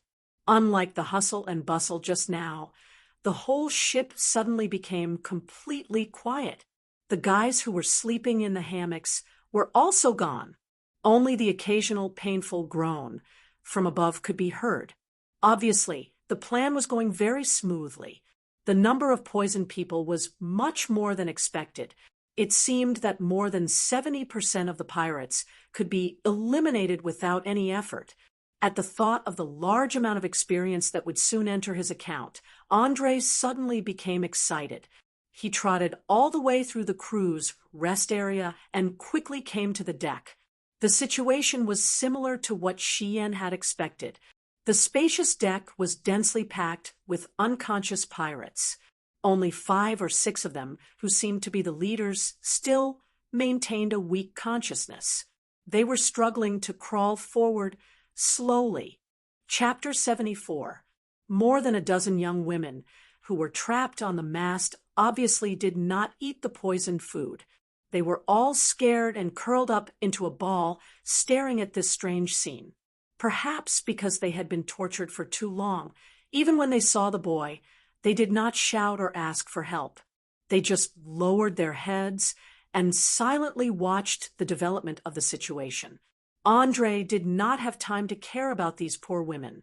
He directly aimed at a pirate who was not unconscious and pulled the trigger, nailing him to the deck in an instant. Hit the vital point. Fatal blow activated. 14 points of damage to the pirate leader. Target's heart destroyed. Dead. 100 experience points gained. The moment he received the experience points, his heart could not stop beating wildly. 100 experience points was twice the amount of experience points of the gnomes of the earth. This also meant that the level of these pirate leaders was not low. If he did not use poison to injure these guys in advance, it would take a lot of effort to fight them head-on. Just like the last page of Magic, Enlightenment said, for a mage, all kinds of powerful arcane spells were just tools, and outstanding wisdom was the foundation of everything. Dozens of pirates with professional level were simply invincible enemies for a low-level mage. But look at now. A small bottle of poison solved all the problems, and at the moment, the pirates did not have the strength to fight back at all. They were completely like lambs waiting to be slaughtered. Taking risks is the right choice. Now it's time to harvest the fruits of victory, Andre whispered in a low voice, and sneered as he pulled out the tri-edged sword and stabbed the enemies on the ground one by one. In just a few minutes, the deck was covered in blood, and a total of 65 pirates became the souls of the dead. At the same time, he also received 3,700 experience points. Most of the ordinary pirates gave 50 experience points, and the few leaders gave 100 experience points.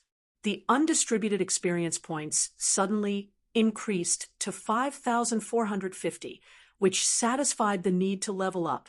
However, he did not choose to level up in a hurry. Instead, he picked up a curved sword and went to the mast.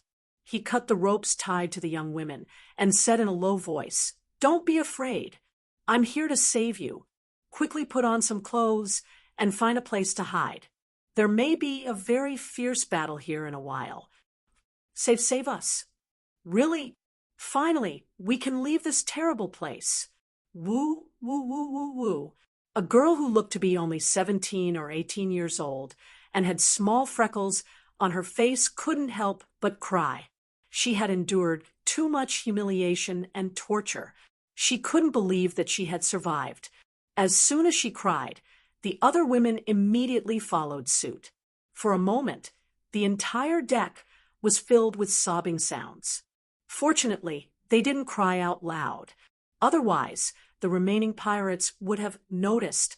Seeing that the crying was getting louder and louder, Andre quickly put a finger on his lips and said, "Shoo, don't cry. Now was not the time to be sad. Find something to wear and get off the boat. Remember, no matter what you see or hear, don't make any noise. Otherwise, I won't be able to take care of your safety." Hearing that they were not out of danger, the women quickly wiped their tears. They took a few pieces of clothing from the corpses of the pirates and put them on. They carefully climbed down the ladder and hid behind the surrounding rocks. They did not dare to go too far, as they did not have any martial arts skills. Before disembarking from the ship, the girl who spoke earlier whispered into her savior's ear, "Sir, please be careful. There's a woman with a tail and horns on this ship. She's very powerful and seems to be able to use some supernatural powers." "What? A tail and horns? Can you describe her appearance in detail? Also, where can I find this woman?" Andre asked with shining eyes. Based on his instincts, he could instantly determine that this should be the spellcaster he was looking for.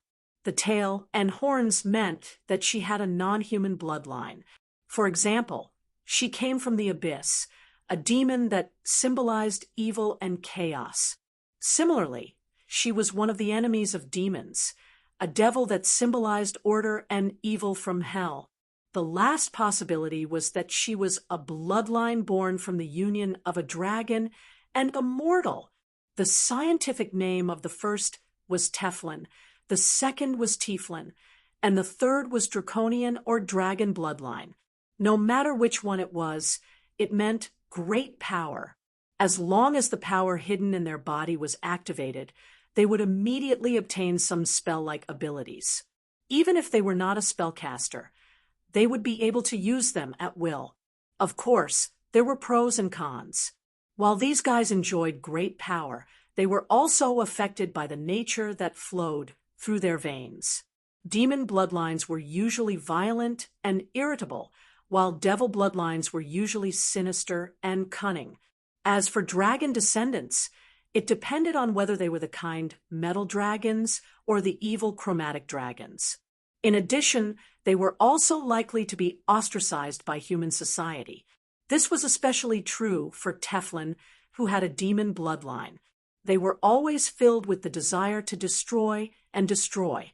If they were discovered, they would either be directly killed or sent to mages as slaves or experimental subjects. The girl swallowed in fear and said in a trembling voice, "I don't know that woman's name. I only know that the pirates call her the Queen of Whips because she always has a whip full of spikes on her waist. She likes to tie people to posts and beat them to death. Her skin is a little red, and she has small sharp horns on both sides of her forehead. Her teeth are also particularly sharp, and her blood-red eyes make people feel very uncomfortable. Her body also often emits a faint smell of sulfur. There is a dungeon-like room in the lowest level of the cabin. You should be able to find her there. Small horns, sharp teeth, red eyes, and the smell of sulfur, very obvious demon characteristics. She should be a Teflon," Andre muttered to himself while stroking his chin. He then raised his head and asked, "Then did you notice what her feet looked like? Did she have toes like a normal human or forked hooves?" "It should be her toes because she always wears normal boots. If she had hooves, she wouldn't be able to fit in," the girl replied in a very confident tone. "Thank you very much for your information. Now go and hide." Andre smiled and patted the girl's shoulder, then walked into the cabin without looking back. He already had a rough idea of his opponent's situation. She was a demon descendant of an unknown generation. Due to the deterioration of her bloodline, her demon characteristics weren't very obvious, especially her feet. If she was a first, second, or third generation descendant, she would definitely have forked hooves instead of normal human feet. Chapter 75. Due to the lack of information, there was no way to determine the profession of this half-demon for the time being. However, judging from the name of the pirates, the weapon should be a whip. This was a special weapon that required a lot of skill. It had high requirements for the user's arm and wrist strength. Anyone who used this weapon on the road had some skill. Andre had read a lot of information in the library of Ulysses, so he knew that these half-demons were quite difficult to deal with. They were often smarter and more agile than humans. At the same time, their skin had some magic resistance. When dealing with cold, fire, and lightning magic, it often played an unexpected role. Moreover, their innate spells were strange of every description. They could often force their opponents into a panic. Generally speaking, a Tiefling was quite a difficult opponent, but now there was also a pirate captain with a mithril scimitar. It was definitely not a small challenge. As a person who was naturally cautious, Andre thought that there should be about 4 to 5 pirates in the cabin. This meant that he had to face at least 6 to 7 enemies, and one of them had the ability to cast spells. It was a bit dangerous no matter how he looked at it. In order to increase the success rate, he had to raise his wizard level before he started. Although it was too late to learn a level 3 arcane spell now, the power of all arcane spells would become stronger after leveling up. His magic pet little eye by his side would also gain some new abilities, so he could not hesitate at this time.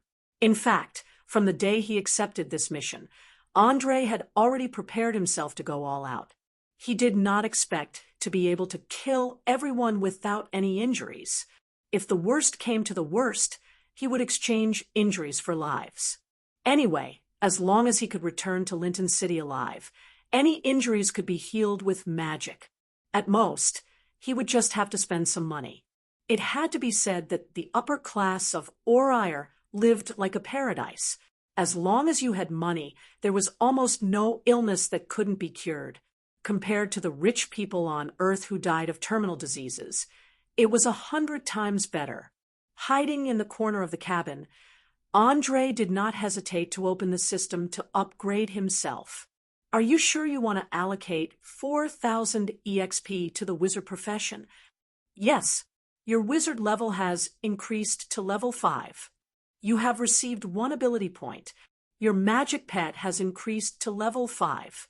You have used 1 ability point and chosen spell penetration. Name: Andres. Human alignment, neutral, good attributes. Strength 7, agility 15, physique 8, intelligence 19, perceptive 12, charm 11, profession. Level 5 mage experience required to upgrade.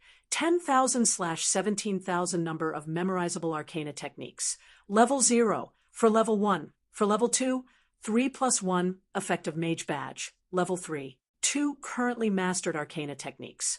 Level 0, mage hand, read magic, illuminate, repair, secret imprint, magic trick, tremor, stun level 1, prismatic spray, mage armor, grease, appraisal, magic, missile, burning hand level 2, invisibility, web, fire blade, panic, Melf's acid arrow level 3, none HP, 1818, healthy experience points, 1450 unallocated, specialty points, 0 attribute points, 0 mastered abilities, beginner potioneering, magic item crafting, scroll copying, pet summoning, beginner blacksmithing, beginner wand crafting, magic material exemption, silent spell casting, magic penetration.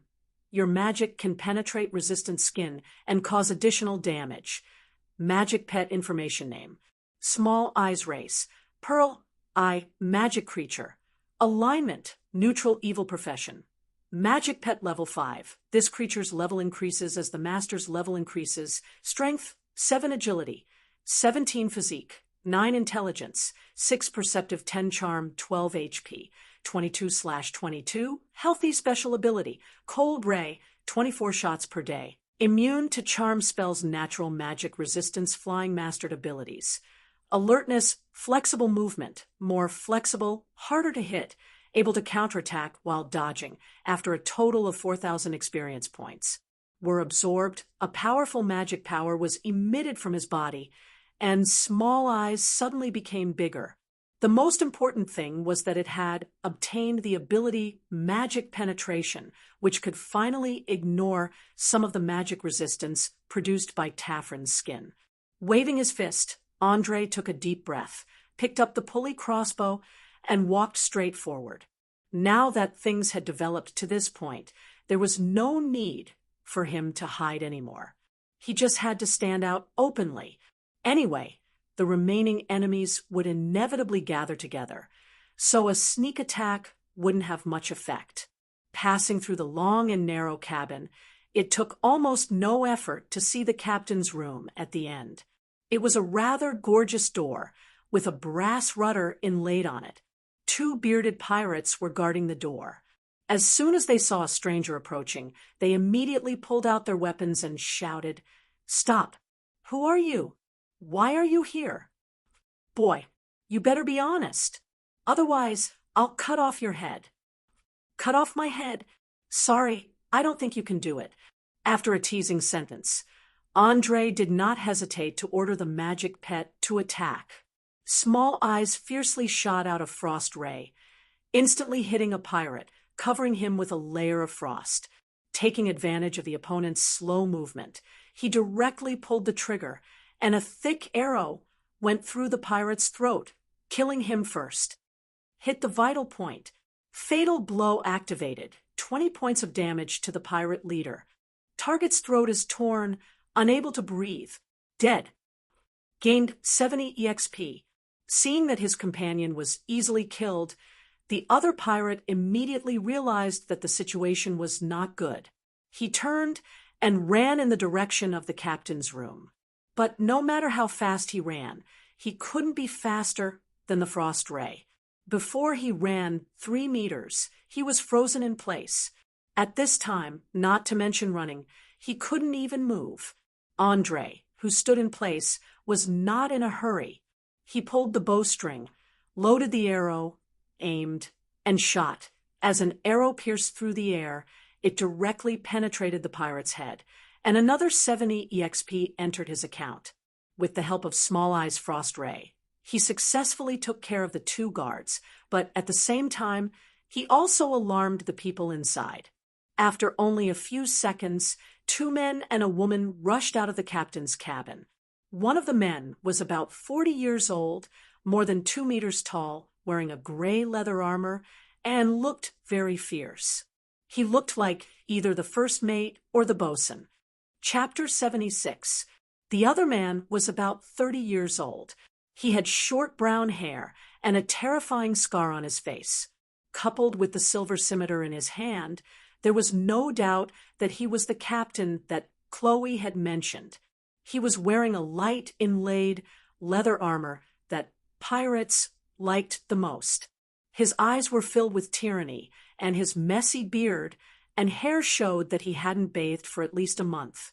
He was wearing a pair of black high-top boots, and the soles were obviously anti-slip to prevent him from slipping on the bumpy sea. As for the last woman, it was impossible to tell her age. She had long, fiery red hair, blood-red eyes, and a pair of similarly red horns on her forehead. Her skin was slightly red, and her clothes were unusually revealing. Only a few important parts of her body were covered with pieces of cloth. Her tail swung behind her back, emitting an alluring aura. The captain glanced at the corpse on the ground, raised his head, and asked fiercely, "Did you kill my men?" "That's right. The two of them wanted to chop off my head, so I had to make the first move and kill them all." Andre replied with a smile while ignoring the enemy in front of him. He calmly repeated his actions, as if he did not put the enemy in his eyes. But in reality, his nerves were already tense. The magic ring on his hand was already ready to attack at any time. "Good. Very good. You're the first person who dares to talk to me like this. Don't think that you're so great just because you're a mage. I've already killed 4, and you'll be the 5th. The captain was obviously enraged. His eyes were almost spitting fire. If it wasn't for someone holding him back, he would have already rushed forward. The person who held him back was none other than a middle-aged man who was more than 2 meters tall. He carefully sized up Andre, then squinted his eyes and asked, "Mage, who are you? Why did you come to our ship to kill people?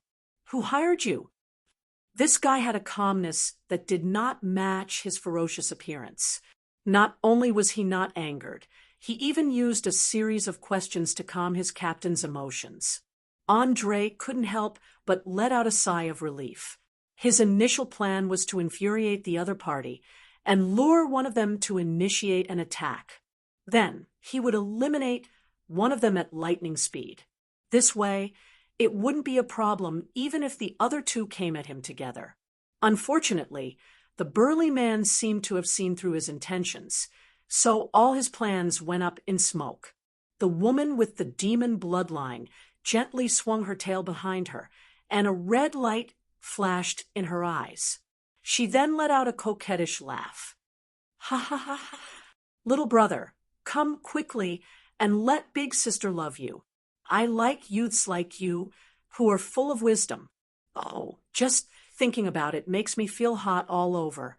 After saying that, her entire body emitted a strong attractive force, making Andre's mouth dry up. He couldn't wait to rush over and tear off the remaining few pieces of cloth, then press her under his body and ravage her, venting all the fire in his heart. Just as he was about to take action, he immediately felt that something was wrong, as if a strange force was eroding his brain. He hurriedly bit his tongue, and the pain and the smell of blood quickly woke him up. He raised the pulley crossbow and threatened loudly, "Stop your charming behavior, or I'll immediately let you taste the feeling of an arrow piercing your heart." "Oh, that's so sad. I'm really interested in you." The woman grabbed her tail and put it in her mouth, licking it seductively. She looked exactly like a thirsty woman. "Haha, interested? Sorry, I don't want to be like those feudal knights who were charmed by you." Andre wouldn't forget the information mentioned in the information, especially the knight who died with a smile on his face. There was a 90% chance that he died in the hands of this tiefling, so he secretly increased his vigilance, afraid that he would be accidentally charmed. One had to know that to become a feudal knight, one had to be at least a 6th rank professional, a 5th rank warrior, and then a 1st rank feudal knight. This meant that their bodies had been modified by the magic energy everywhere in the world, and they had a certain resistance. Sometimes they could even resist a rank 0 spell. But even so, the unlucky knight was still carelessly hit by her. This showed that this woman was definitely not simple. The powerful charm that she used just now was comparable to a rank 3 arcane spell, Berserk Charm. He had to be extra careful, or else the consequences would be unimaginable if he was stunned for a second or two in battle. Seeing that the charm had failed, the half-demon didn't get angry. Instead, she smiled and sent a flying kiss. How cute! I'm looking forward to turning you into my slave more and more. Andre narrowed his eyes, the corners of his mouth rising slightly, revealing a chilling smile. Humph! Is that so? I'm also looking forward to turning you into my slave. I heard that you like to whip people to death. When you become my slave, I'll let you have a taste of it every day. In fact, in the Oleo continent, although most countries had already entered a feudal system, and some had even reached a parliamentary or republican system, the slave trade had not only not gone extinct, but had instead become even more prosperous. Bandits captured by the army, defeated soldiers who could not pay the ransom, bankrupt people, felons, and so on could all be sources of slaves. As a city with a prosperous maritime trade, Linton City also allowed slaves to exist. It even encouraged nobles and merchants to buy and keep slaves in large numbers. Many manors outside the city were completely farmed by slaves, and the number of slaves was 2 or 3 times more than the number of tenants and farmers. Of course, most of these slaves had a good life. Apart from the lack of personal freedom, their food and accommodation were better than ordinary civilians, and they were all very loyal to their masters. Usually, before they were sold, they would be brainwashed by slave merchants using some special methods. As long as they weren't too insulted, beaten, or scolded, they would rarely resist. Andre didn't hate slaves, but he didn't like it either. After all, even in the 21st century, there were many people who lived like slaves, enduring great pressure every day. Not to mention that this world was so backward, and slavery was in line with the development of productivity. However, Taiflin's cruelty and viciousness had successfully aroused the anger in his heart, especially the fact that he had whipped people to death. It was simply too perverted. He decided that after killing the other 2, he would turn this woman into his slave and let her have a taste of the pain and despair of those who had died. Chapter 77. Aha! You're so cute when you're angry. I'm so excited that I can't help it. When Taevlin heard that someone wanted to turn her into a slave, she didn't get angry. Instead, she became even more presumptuous. The tail behind her kept swaying, as if hinting at her master's mood at the moment. She was like a venomous cobra, giving people a very dangerous feeling. It was the first time in his life that he was teased by a woman. The corner of Andre's mouth twitched slightly, and his eyes flashed with a cold light. He immediately pulled the trigger at the middle-aged man. Because the distance was very close, he didn't need to aim at all. Because among the 3 enemies, this middle-aged man was the most steady. Usually, steady people were especially cautious. As long as he was there, the other 2 people would be difficult to provoke. Therefore, although this guy was not the one with the highest combat power, he was definitely the first target to be killed. The magic pet and the mage were telepathically connected, so the moment Little Eye pulled the trigger, it also shot out a freezing ray with cold air. It froze the middle-aged man's leg in an instant, making it impossible for him to make a normal dodge. "Be careful!" The pirate captain shouted and waved his mithril scimitar. Silver light flashed, and sparks flew everywhere. More than half of the crossbow bolt was cut off, and even the arrowhead was slightly deflected. With a plop, it pierced into the man's left shoulder, obviously weakened a lot. "Ah!" the middle-aged man screamed, and hurriedly pulled out the arrowhead stuck in his muscle. He tore open his clothes and simply hugged the arrowhead. His warrior level was obviously very high. After he tightened his muscles, they were almost as hard as hardwood. The crossbow bolt couldn't even pierce into his body. However, Andre had been counting on this arrow to cause a lot of damage to the man from the beginning. Not to mention that the arrow had been dipped in poison. It wouldn't take long for the poison to spread throughout the man's body. At that time, even if he didn't die, he would lose his ability to fight. It could be said that he had made a big profit. After the shot succeeded, he didn't hesitate to turn around and run towards the deck. After all, this was a wooden ship. If he used powerful arcane spells in the cabin, it could easily cause a fire. Moreover, there were also white phosphorus incendiary bombs, so he had to go to a spacious place to let loose. "Chase, don't let this damned brat escape." The pirate captain was more impulsive. He shouted and chased after them. The middle-aged man endured the pain and followed closely behind. The woman waved her whip and followed behind them. From time to time, she would let out a charming smile that made people feel hot all over. However, their speed was obviously not as fast as Andre, who had been in charge of luring prey in the forest for a long time. In addition, Small Eyes suddenly turned around and shot a frost ray. Although it did not hit the target, the three of them were in a very difficult situation. They did not dare to run at full speed, and in the blink of an eye, they were left far behind.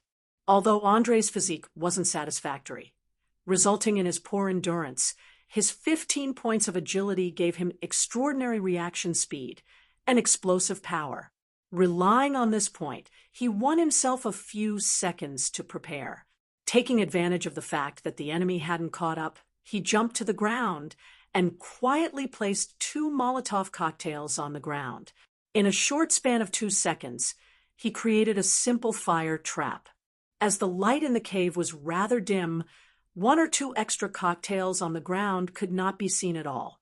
After doing all this, he took out the last Molotov and stood at a safe distance with a cold smile, silently waiting for the enemy to appear. Not long after, the pirate captain with a mithril scimitar was the first to rush to the deck. When he saw Andre, he did not even hesitate and directly jumped into the trap. He then laughed and shouted, "Brat, why aren't you running? Don't think that you're so great just because you're a mage. I'll chop off your head and make it into a wine cup." "You're using human skulls to make wine cups?" Andre narrowed his eyes and asked with a cold smile. As he got to know more about the pirates in front of him, he increasingly felt that their whole family was a bunch of trash. They had no trace of humanity at all. They definitely deserved to die 10,000 times. Perhaps being burned alive by white phosphorus would be the best punishment for them. Of course, among all the skull wine cups, I like the 4 treasures made from mage skulls the most. You'll be the 5th. I'll use my scimitar to open your skull alive, and then dig out your brain and eat it. How was it? Did you pee in your pants? Ha ha ha ha ha. The pirate captain laughed crazily at the end. His eyes emitted a faint light, looking like a demon that crawled out from the abyss. He was not ashamed of his brain-eating fetish. Instead, he was proud of it. Just as the two of them were talking, the middle-aged man also jumped down from the deck and reminded him loudly, "Captain, he's a mage." Since he didn't run away immediately, he must have something to rely on. "You'd better be careful. Otherwise, it'll be troublesome if you get ambushed like last time." "Shut up. I know what to do.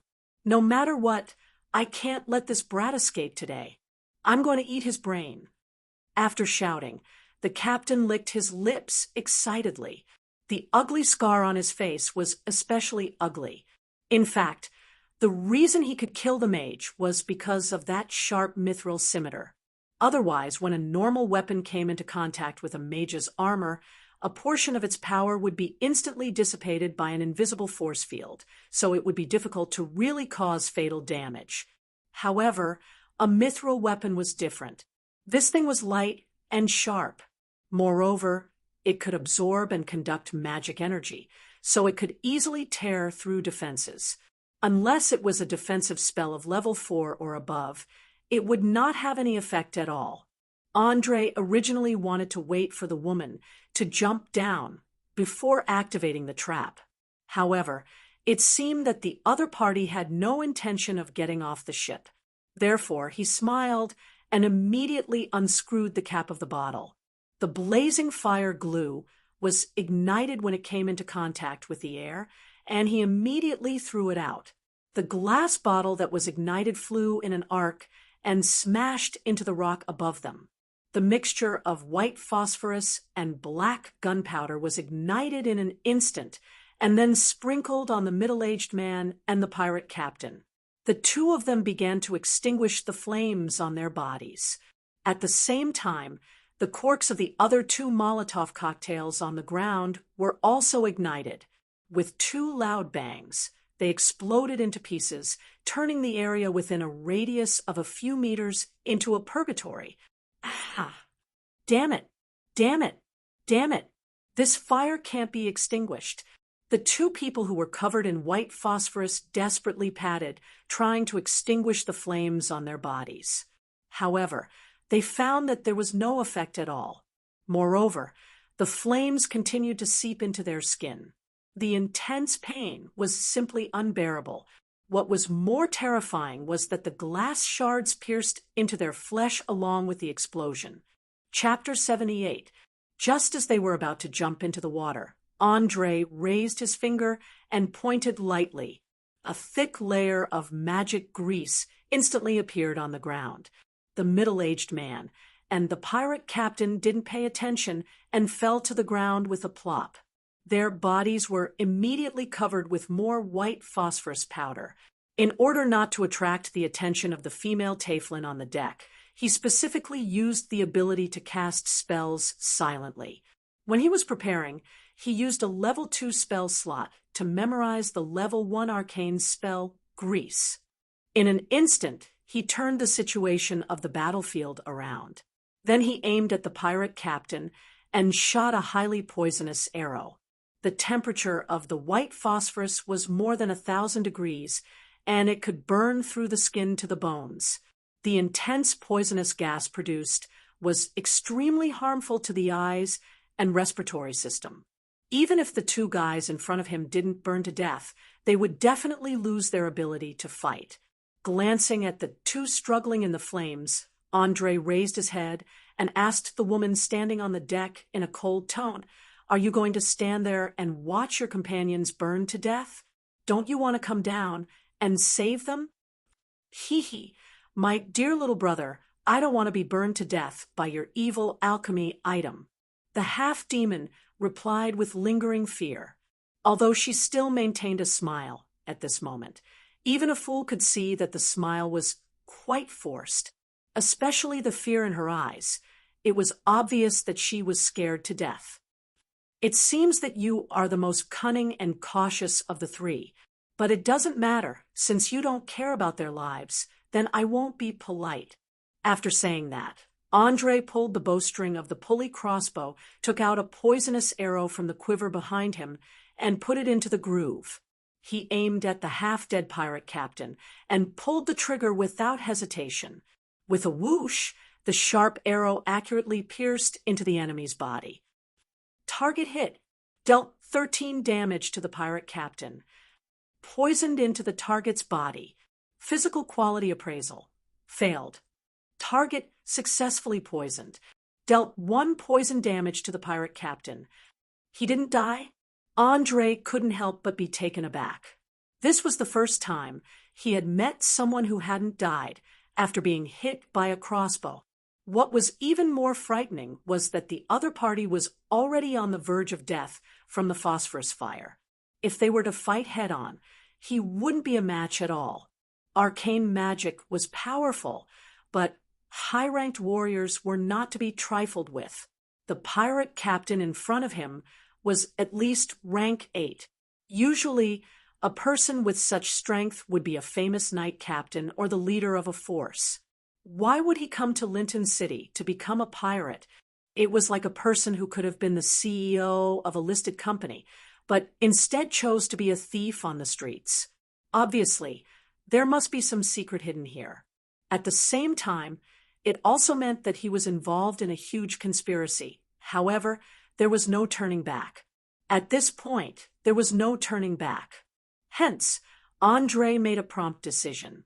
He pulled the bowstring once again and aimed an arrow at the pirate captain. Target hit. Dealt 10 damage to the pirate captain. Target's HP has reached 0. Dead.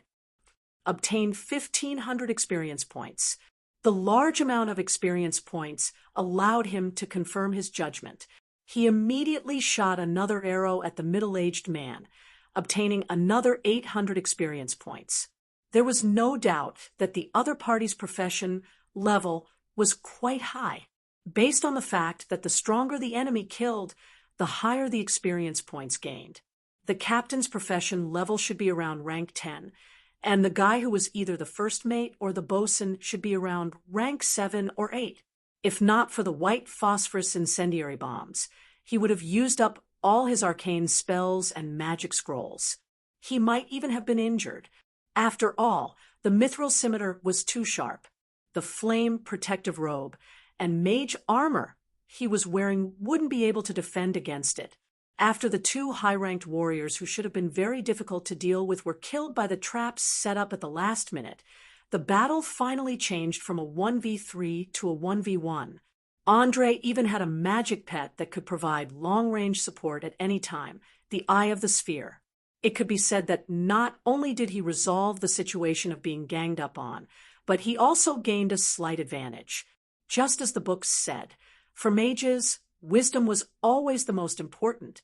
Those who only knew how to use supernatural powers to solve problems were just a group of barbarians who used magic. Once they met an enemy who was stronger than them, they would immediately show their true colors.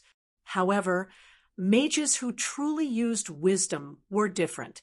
They could always find a way to turn defeat into victory in a disadvantageous situation. Only these people were true mages, and they could think of a higher and further goal. As a soul from the era of information explosion, Andre had long been influenced by countless waves of thinking. His character was close to pragmatism. Whether it was a white cat or a black cat, as long as it could catch a mouse, it was a good cat. He was not like some stubborn mages who were obsessed with using arcane spells to deal with their enemies. Otherwise, he wouldn't have spent so much effort to create so many weapons. In his eyes, killing didn't need to be differentiated by the means. As long as he could kill the target, it didn't matter whether it was powerful arcane spells or physical means. The most important thing was to avoid the important and dwell on the trivial and easily defeat the enemies who were several times stronger than himself. Perhaps it was the after-effect of years of hunting in the wild. He always subconsciously observed the surroundings, and then reasonably used the terrain, light, temperature, soil, water, and the surrounding flora and fauna to set up traps. Then, when the enemy jumped in, he would suddenly launch a fatal attack, never giving the enemy any chance to breathe. In the whole of Orire, such a practice was obviously not in line with the mainstream values. Only those professional thieves who were not good at fighting would use traps, because they were mainly responsible for scouting, unlocking, and finding and dismantling the traps in the ancient ruins. When the battle started, they would usually hide themselves first, and then wait for the opportunity to launch a sneak attack from behind. However, Andre never cared about other people's opinions. After the fire was extinguished, he walked over and picked up the mithril scimitar that fell on the ground. While feeling the metal material that was different from steel, he asked with a playful smile, Don't you want to come down? Or, do you want me to go up and find you? Why do we have to fight to the death? Can't we just sit down and talk about life? The woman leaned on the side of the ship and rested her chin on her hand, blinking her eyes playfully. Although two of her companions were dead, she didn't seem to be nervous at all. She was even in the mood to joke. The fear in her eyes had disappeared without a trace. Chapter 79. Life. Andre laughed in disdain. I'm sorry, but I don't think there's anything to talk about with a half-demon like you who enjoys torturing others. Besides, my mission is to kill all the pirates on this ship, and that includes you. Kill all the pirates? Aha, that's easy. I'll announce that I'm officially leaving this pirate ship. Is that okay? The woman shrugged nonchalantly. Just as she finished her sentence, a notification popped up. A long string of information immediately appeared in her vision. You've completed the mission. Find and kill all the pirate groups hiding in the sewers alone. Difficulty: extremely dangerous. Congratulations! You've received 8,000 experience points. You've randomly received 2 basic attribute points. Your dexterity has increased, currently at 17. Currently unallocated experience points, 11,750.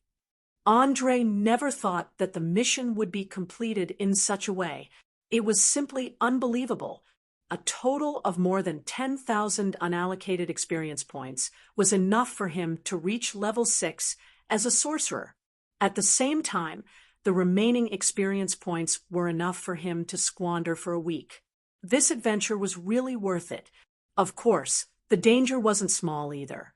If he suddenly thought of poisoning the kitchen, it would be quite troublesome to deal with a large group of pirates. If he didn't have the white phosphorus Molotov cocktail, then the captain and the middle-aged man would have to spend a lot of effort, and they might even be seriously injured. But it was all worth it. Not only would his personal strength increase by leaps and bounds, but he would also earn at least tens of thousands of gold coins. According to the rules of Lincoln City's navigation law, any goods stolen by pirates could be bought back by the owners first, but they would have to pay a quarter of the total value of the goods as ransom. With this 4-masted ship that weighed 300 to 350 tons, he might be able to make a fortune this time. Finally, he could go to the Sorcerers' Association to buy a batch of magic scrolls, and at the same time, see if he could buy a really powerful magic item. In addition, the mithril curved sword in his hand was also priceless, but he didn't plan to sell it. After all, mithril was so rare that it might be useful in making some things in the future. The woman with long red hair seemed to see the joy in Andre's heart. She chuckled and asked, "Cute little brother, are you still going to kill me?" Andre raised his head and stared at her seductive face. He replied in a serious tone, "Even though what you said just now made the mission much easier, you still deserve to be punished. That's why I've decided to make you a slave and let you experience the pain and despair of those you whip to death." He hadn't forgotten the look of fear in the eyes of the girl with freckles on her face. Therefore, he decided to personally train this cruel and vicious Teflon who had activated his demon bloodline. At the very least, he had to make sure that no innocent people would be harmed. Slaves? Ha ha ha ha ha. The woman laughed and shook her finger. "I'm sorry, I used to be a slave, so I don't want to be anyone's slave anymore. Don't think that you've already won. I still have a trump card that I haven't used yet. You were once a slave. I think I now know why you like to whip people to death." After saying that, Andre's eyes showed a trace of sympathy. Obviously, this Teflon should have been cruelly abused and tortured in the past. After gaining power, she transferred the pain to others. From a psychological point of view, it was a serious psychological disease. "Bastard, what's with that look? Put away that disgusting attitude of yours. I don't need your fake sympathy. There's no good human being They all deserve to die. Maybe he had poked the woman's most vulnerable scar. She finally tore off all her disguises. Her two blood-red eyes roared angrily, and she waved her 5-meter-long whip full of barbs. A large amount of wood chips splashed in all directions. Seeing this situation, Andre immediately knew that his guess was right. So, without saying a word, he directly ordered his magical pet to attack, and immediately began to recite a spell. He felt that there was no need to continue talking nonsense. Most people with demon blood were crazy and paranoid. They wouldn't listen to other people's advice at all. They were only willing to obey people or monsters stronger than them. Moreover, they didn't have a clear view of good or evil. If they were divided by factions, they were all chaotic and evil. Humph! I hate self-righteous and kind idiots like you the most. Have a taste of my whip. After saying that, the woman leaped and dodged Small Eye's frost ray. She jumped down from the ship and swung her whip at Abel's face. Just as the sharp barbs were about to hit Andre's face, he suddenly opened his eyes and raised his hand to cast invisibility. He then jumped back and dodged the whip's attack range. After that, his whole body completely disappeared in the air. Seeing that he had lost track of the enemy, Tavelin didn't panic like most people. Instead, he used the advantage of the weapon in his hand to whip the air without stopping. He obviously didn't want to give the enemy any time to cast a spell. She seemed to know the weakness of a mage very well. That was, they needed to chant and cast spells without moving. If they were distracted in the middle of the process, the spell would instantly fail. In fact, when a mage's level was relatively low, they were very disadvantaged in close combat. Once they were entangled with the enemy, they would lose for sure. This was because not all mages had as high as 17 points of agility and could rely on explosive power to quickly close the distance. Carefully avoiding the attack of the whip, Andre quickly took out a scroll and directly activated the spell on it. In an instant, a large, sticky, and tough spider web fell from the sky and covered the woman in an instant. In just a few seconds, she was wrapped in a white cocoon. The rank 2 arcane spell Spider Web often had unexpected effects when dealing with agile but weak enemies. For example, this agile Tavelin, after subduing the opponent, Andre didn't easily approach. Instead, he cast 2 rank 0 arcane spell Electric Shock from a very far distance. He didn't stop until the opponent was completely electrocuted. This was because he had suffered too many similar losses when he first started hunting. Sometimes cunning animals would pretend to be dead to deceive their opponents.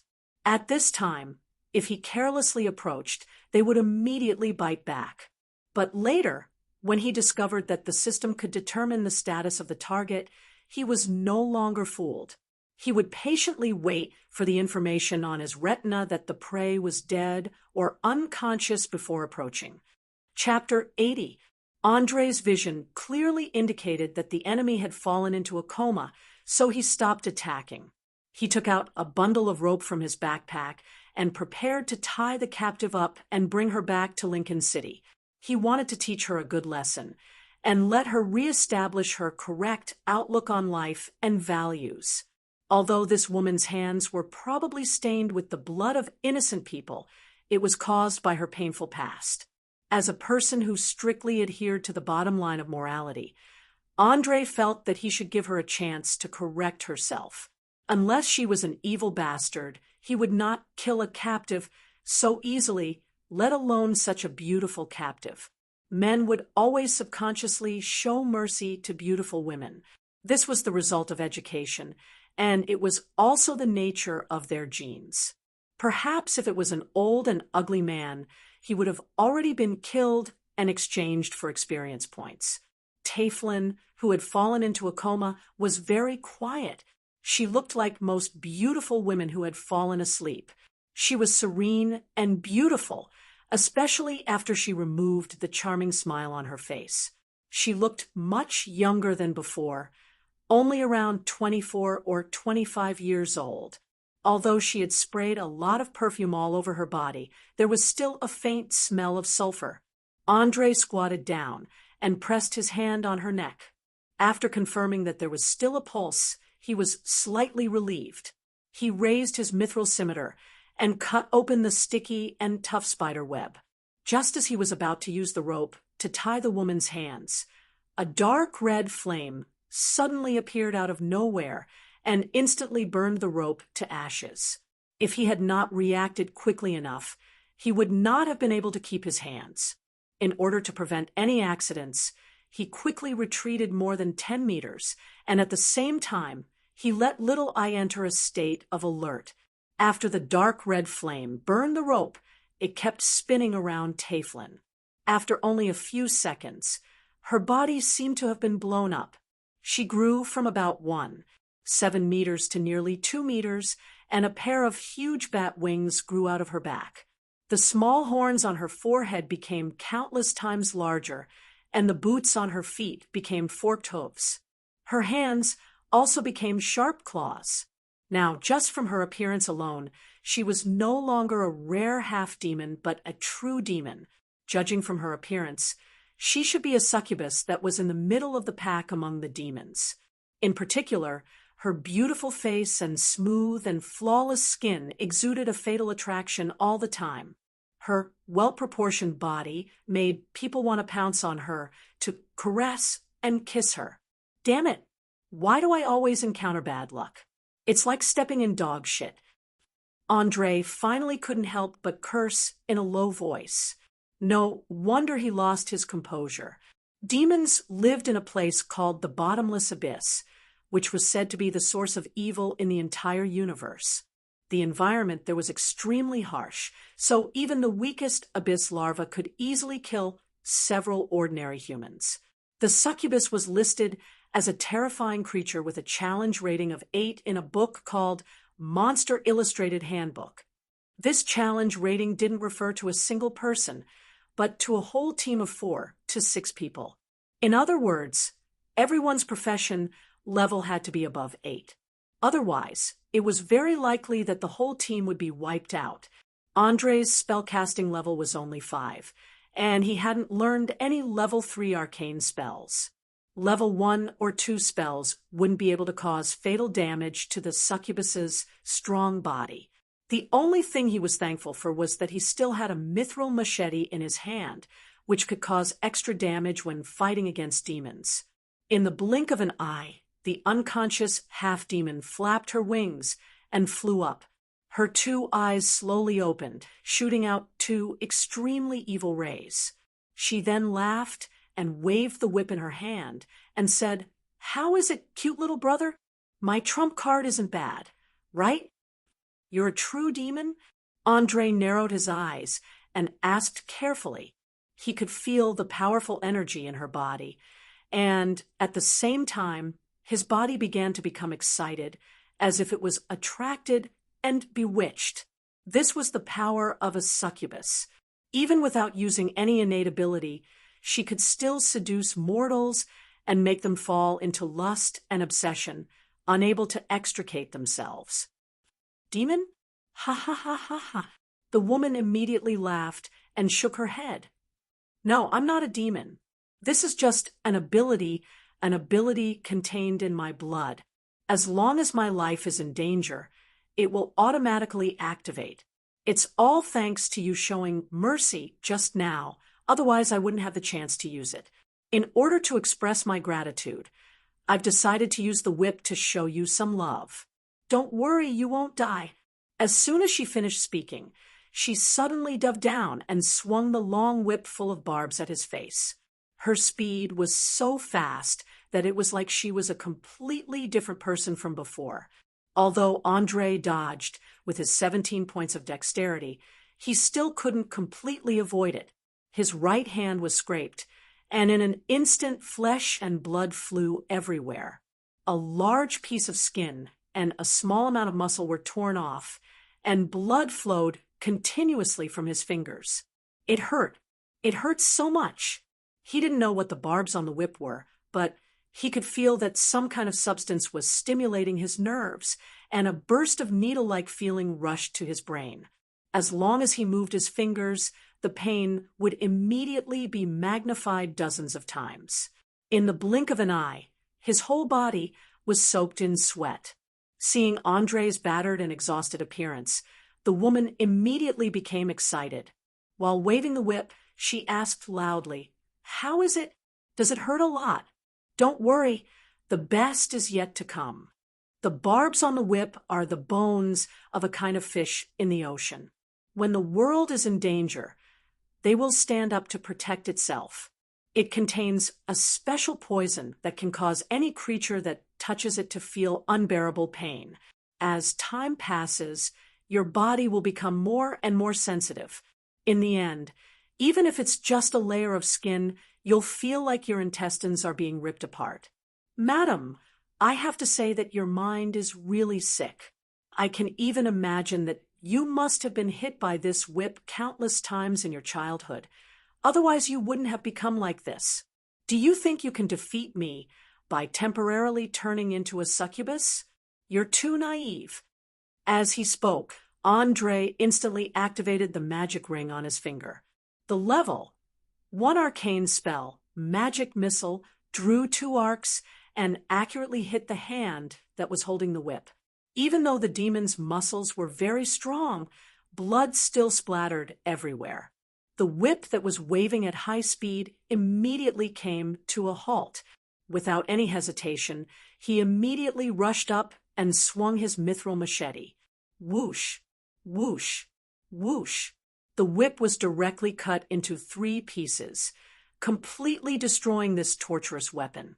It probably couldn't be repaired anymore. Chapter 81.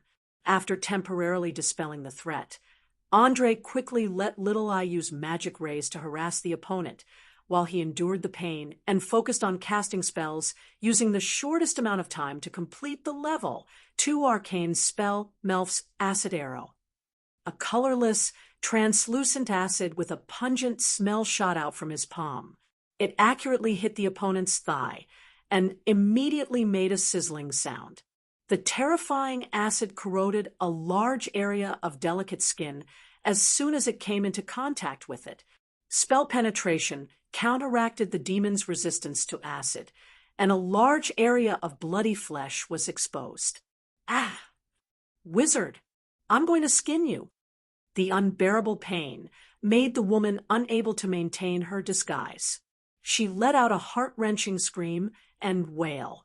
Her 2 evil eyes were full of hatred. She flapped her huge bat wings and rushed over. Her 2 sharp claws were glowing with a dark light. Without asking, it was obvious that they were not much worse than swords. "Sorry, you're no match for me. You can't skin me." Andre didn't back down. After that, he immediately activated the stun scroll in his hand. Spell penetration took effect again. It instantly made the succubus Tavelin pause for a second.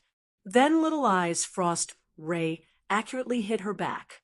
Her whole movement was half a beat slower. Taking advantage of this once-in-a-lifetime opportunity, Andre dodged the sharp claws and placed the sharp mithril machete on her neck. He shouted, "Madam, you'd better stop all your hostile actions immediately. Otherwise, I guarantee that I'll be able to chop off this beautiful head of yours before you can do anything." Now he could see that this Tavelin only had the body of a succubus, but she didn't have the wisdom and talent to match it. A real succubus could use a lot of spell-like abilities, including Charm Monster, Dark Magic, Blasphemy, Detect Kindness, Detect Thoughts, Death Magic, Suggestion, Precise Teleportation, and so on. Some of them were above level 6 or 7 arcane spells. Otherwise, they wouldn't be so difficult to deal with. But the one in front of him didn't use any talent spells except for a charm spell before the transformation and an unknown fire spell during the transformation. She only relied on her weapon and physical strength to fight. It was simply stupid to the extreme. But thanks to her, Andre only suffered a minor injury in the battle. Although the wound on his hand looked terrible, it was actually not serious. His bones and tendons didn't receive any damage.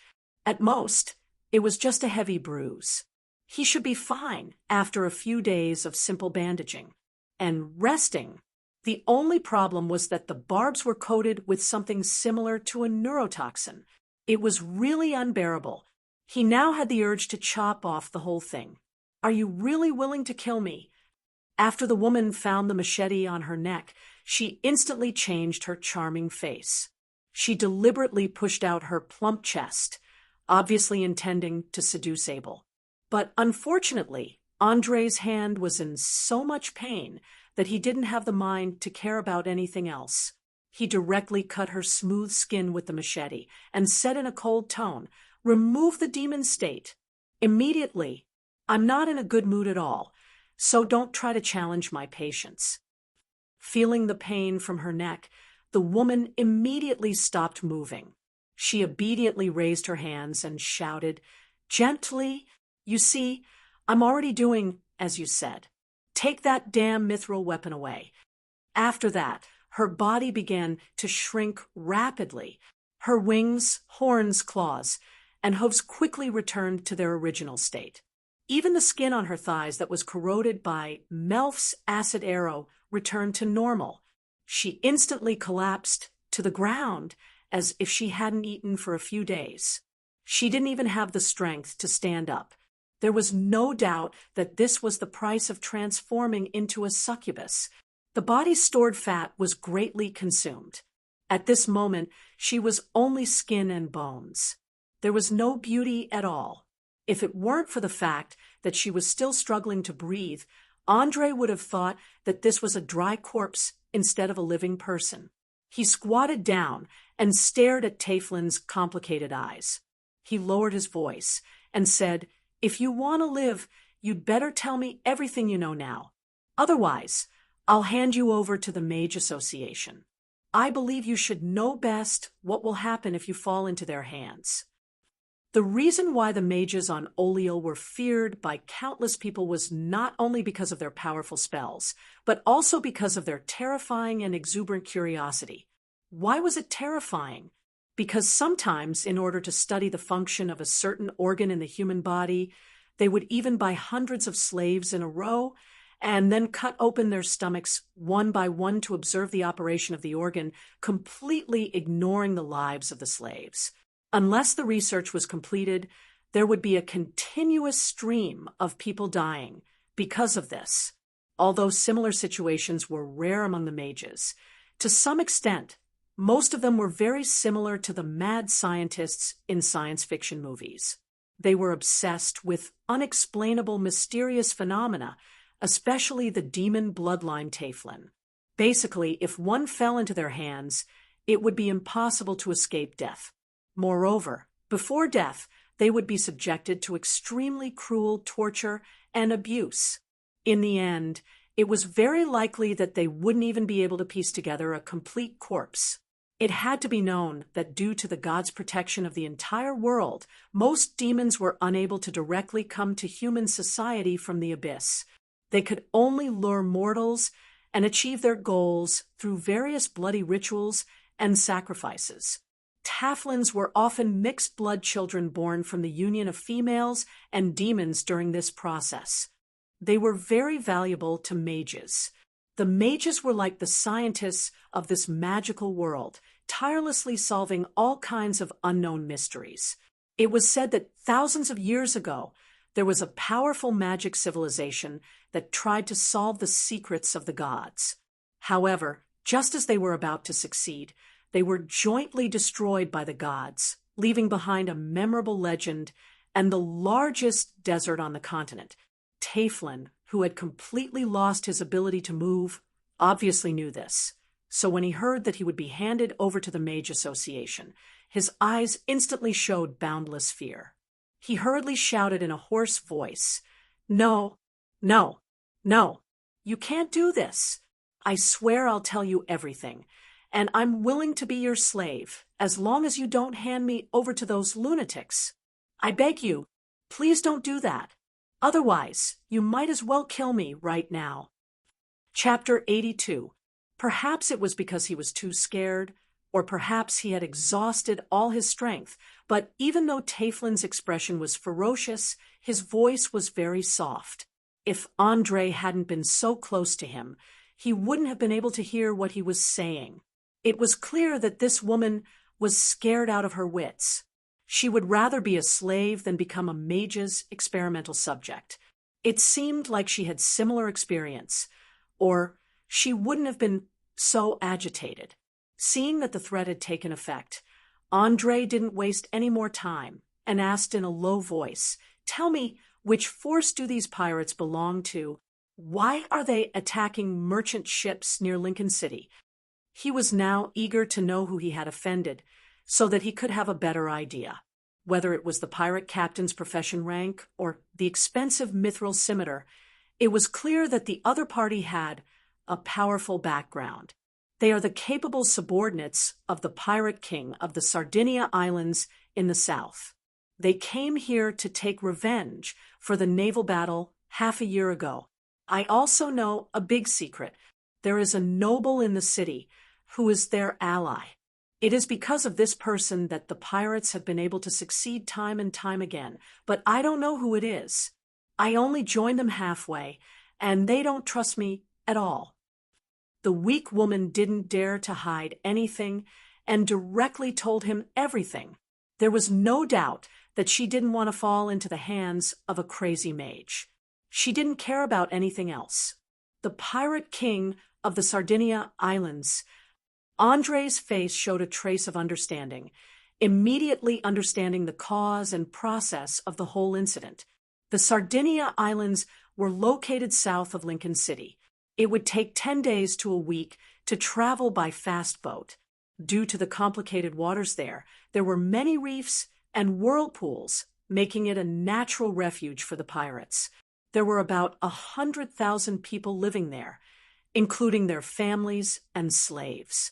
They were the biggest threat to the entire Green Sea Alliance. They often plundered merchant ships passing by, and were very powerful. Half a year ago, Lincoln City took the lead in forming a joint fleet and engaged in an unprecedented naval battle with the pirates outside the Sardinia Islands. In the end, they won with a slight advantage. The pirates lost 2/3 of their ships and at least 5,000 elite sailors, so they decided to take revenge. Just as they were about to make their move, an ambitious noble in the city was planning a conspiracy. The two of them hit it off. One side provided information, and the other was in charge of the robbery. Perhaps this noble was the one who sold the stolen goods because he could make a lot of money from it. It seemed that the situation was worse than he had expected.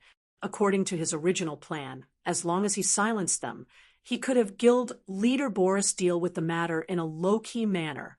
However, now that there was a traitor, no matter how low-key it was, he would still be discovered by the other party. Then, the news would be passed to the pirate king of the Sardinia Islands.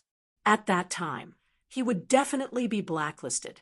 Perhaps it would not be long before assassination, poisoning, and framing would follow. Everyone knew that low-level mages were very vulnerable when they were attacked, and could be killed easily. Andre felt that if he were the enemy, he would definitely not let go of such an opportunity so easily. Therefore, he had to be extra careful in the coming days. He not only had to guard against the enemy, but also the traitor hidden in the huge noble group. Although the Mage Association in Lincoln City was quite powerful and could sometimes even control the political situation, the power was still controlled by the nobles in general, especially the 4 strongest Grand Dukes. Each of them had their own private armed forces. Just the feudal knights alone added up to more than 100, in addition to the hired elite warriors. Once they joined forces, they would definitely be able to suppress the Mage Association. This also meant that before they found suspects and evidence, they would probably have to live in fear for a while. After sighing helplessly, Andre stood up and shouted at the dark surroundings, "Come out! Come out, all of you! It's safe now!" We'll take the ship back to Lincoln City now." As soon as he finished speaking, more than 20 girls rushed out excitedly from every corner. Chloe even pounced on him and gave him a passionate kiss. She was panting heavily as she shouted excitedly, "My hero, you're amazing. Not only did you kill all the pirates on the ship, you even defeated a powerful demon. You're just like the heroes in the bard's stories. Oh, heavens! I think I've fallen in love with you." Looking at the noble girl who was hanging on his body, her eyes sparkling, Andre's face immediately showed a helpless and bitter smile. "Miss, I can guarantee that this is not love, but a sense of dependence that arises when you're helpless. Once we return to a safe place, it won't take long for you to return to normal." "No, I swear in the name of the goddess of dawn, Lucia, this is definitely love. Can't you feel the violent beating of my heart? You can touch it if you don't believe me," Chloe said as she grabbed a hand and placed it on her full, snow-white chest. Before Andre could react, he immediately felt his palm touch two soft lumps. He hurriedly pulled his hand back, his expression becoming rather awkward. He didn't expect this noble girl to be so passionate, especially when she was only wearing a translucent corset. It was really a little irresistible. However, Chloe obviously didn't notice this and said to herself, "How is it? Can you feel my rapidly beating heart? This is the proof of love." Although Andre wanted to say that he didn't feel any heartbeat and only felt a rising desire, he really didn't want to discourage this noble girl who was both passionate and a little naturally silly, so he immediately changed the topic. "Miss, I think now is not the time to talk about love. The most important thing now is to leave this damned place. Come, girls, give me a hand and move these goods onto the deck. Then we'll raise the sails and set sail. I believe it won't be long before we return to the safety of Lincoln City. Of course, Honorable Sir Mage." "No problem. We'll listen to you." The rescued girls all nodded in agreement and began to move the boxes and barrels on the shore onto the deck. Fortunately, these goods weren't heavy, and it wasn't too strenuous for them to move them. Seeing that everyone was busy, Chloe was embarrassed to be idle. Her pair of white, tender feet ran to the deck to help drag the corpses of the pirates to the side. Although the large number of corpses made her face pale, she didn't vomit at least. Chapter 83. While the women were moving up and down, Andre quietly carried Taflin and placed her on the bed in the captain's cabin. She was extremely weak at the moment, and it seemed that she would not be able to get out of bed for at least a week, so there was no need to worry about her escaping halfway. After doing all this, he joined the moving team. It took them a whole hour to move all the goods to the deck. At this moment, the draft of the ship had become very deep, and it was obvious that it had reached its load limit. If not for the fact that the sea here was also very deep, there was a possibility that the ship would have run aground. As a veteran sailboat enthusiast, Andre knew very well how to operate these beautiful and ancient ships. Under his command and participation, the unknown ship quickly put away the anchor, hung the sail, and slowly sailed out. The wind from the sewer was not strong, but it was enough to move the ship. After a few minutes, everyone left the dark cave and entered the vast sea. As expected, this place was very close to Lincoln City. It was only a cliff that extended into the sea that blocked the lighthouse and the watchtower, so the pirates' hiding place had not been discovered. The entrance of the cave was covered by dense vines, and it was impossible to see clearly if one did not get close. There was no doubt that if the locals were not very familiar with the surrounding terrain, it would be impossible to find such a hidden place. It must be the information provided by the noble who colluded with the pirates. Otherwise, it would be impossible to find any clues just by passing by. Driving this unknown ship, Andre quickly sailed into the Bay of Lincoln City with a group of disheveled women. The two warships that were patrolling nearby seemed to have recognized the mark on the pirate ship and did not hesitate to surround them from the left and right. In a short while, they formed an encirclement. At the same time, hundreds of troops appeared near the port, ready for battle. After a few minutes, the warships on both sides began to send people to shout warnings, asking the people on the ship to sail in the designated direction, or they would immediately launch an attack. Although they had already observed a large number of corpses and women on the deck through their binoculars, they did not dare to take it lightly because this pirate ship had been too brutal recently. Not only did it plunder merchant ships, but it also killed all the sailors and merchants on board after looting. Finally, it sank all the things that couldn't be taken away. It could be said that it was extremely brutal. Andre did not want to taste the ballista for the time being, so he could only slow down in the direction pointed by the warships and slowly sail into the berth. The soldiers who had been waiting for a long time swarmed up and surrounded everyone. As soon as a feudal knight in full armor stepped on the deck, he noticed the corpses everywhere and the panicked women. He hurriedly took 2 steps forward and shouted, "Don't panic! I'm the chief knight of the port garrison, Aist. Who's in charge? I have some questions now." He could tell that the pirates on this ship were probably all dead, and these women were the victims. The most important thing now was to figure out what had happened. "Aist, Goddess bless you. I didn't expect that the first person I saw when I came ashore would be you." Chloe covered her mouth and shouted in surprise. At this moment, she was tightly wrapped in a worn-out cloak, tightly wrapping around her attractive figure. She did not look like a noble at all, especially her hair, which had not been washed for a long time. Her face and neck were also dirty, not much different from other women. However, the feudal knight who called himself Aist apparently recognized this noble girl, immediately rushed over, and knelt on one knee. "God of protection bless you. Miss Chloe, it's great that you're alive. Forget those painful memories.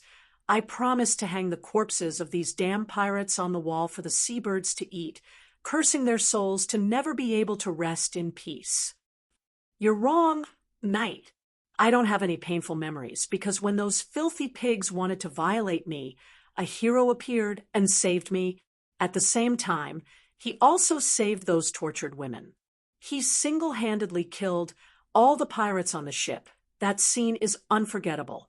As she spoke, Chloe's face blushed faintly, looking like a young girl in love. Her eyes subconsciously looked towards the direction of the bridge.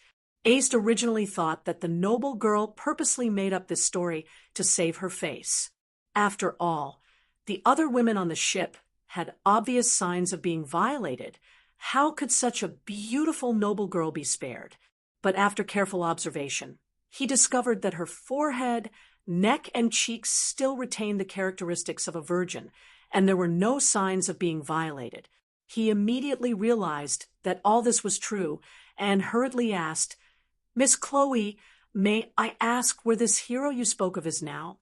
I need to ask him about the specific situation." "There, the one who just walked out of the bridge is him." Chloe pointed at the red-haired Andre. "He's a member of the Magic Association of Lincoln City, a hero like in the stories of bards. Not only did he kill the cruel pirate captain, but he also defeated a terrifying demon." Demon?" Aist's face instantly changed. "Are you sure you didn't see wrongly? This is a huge matter.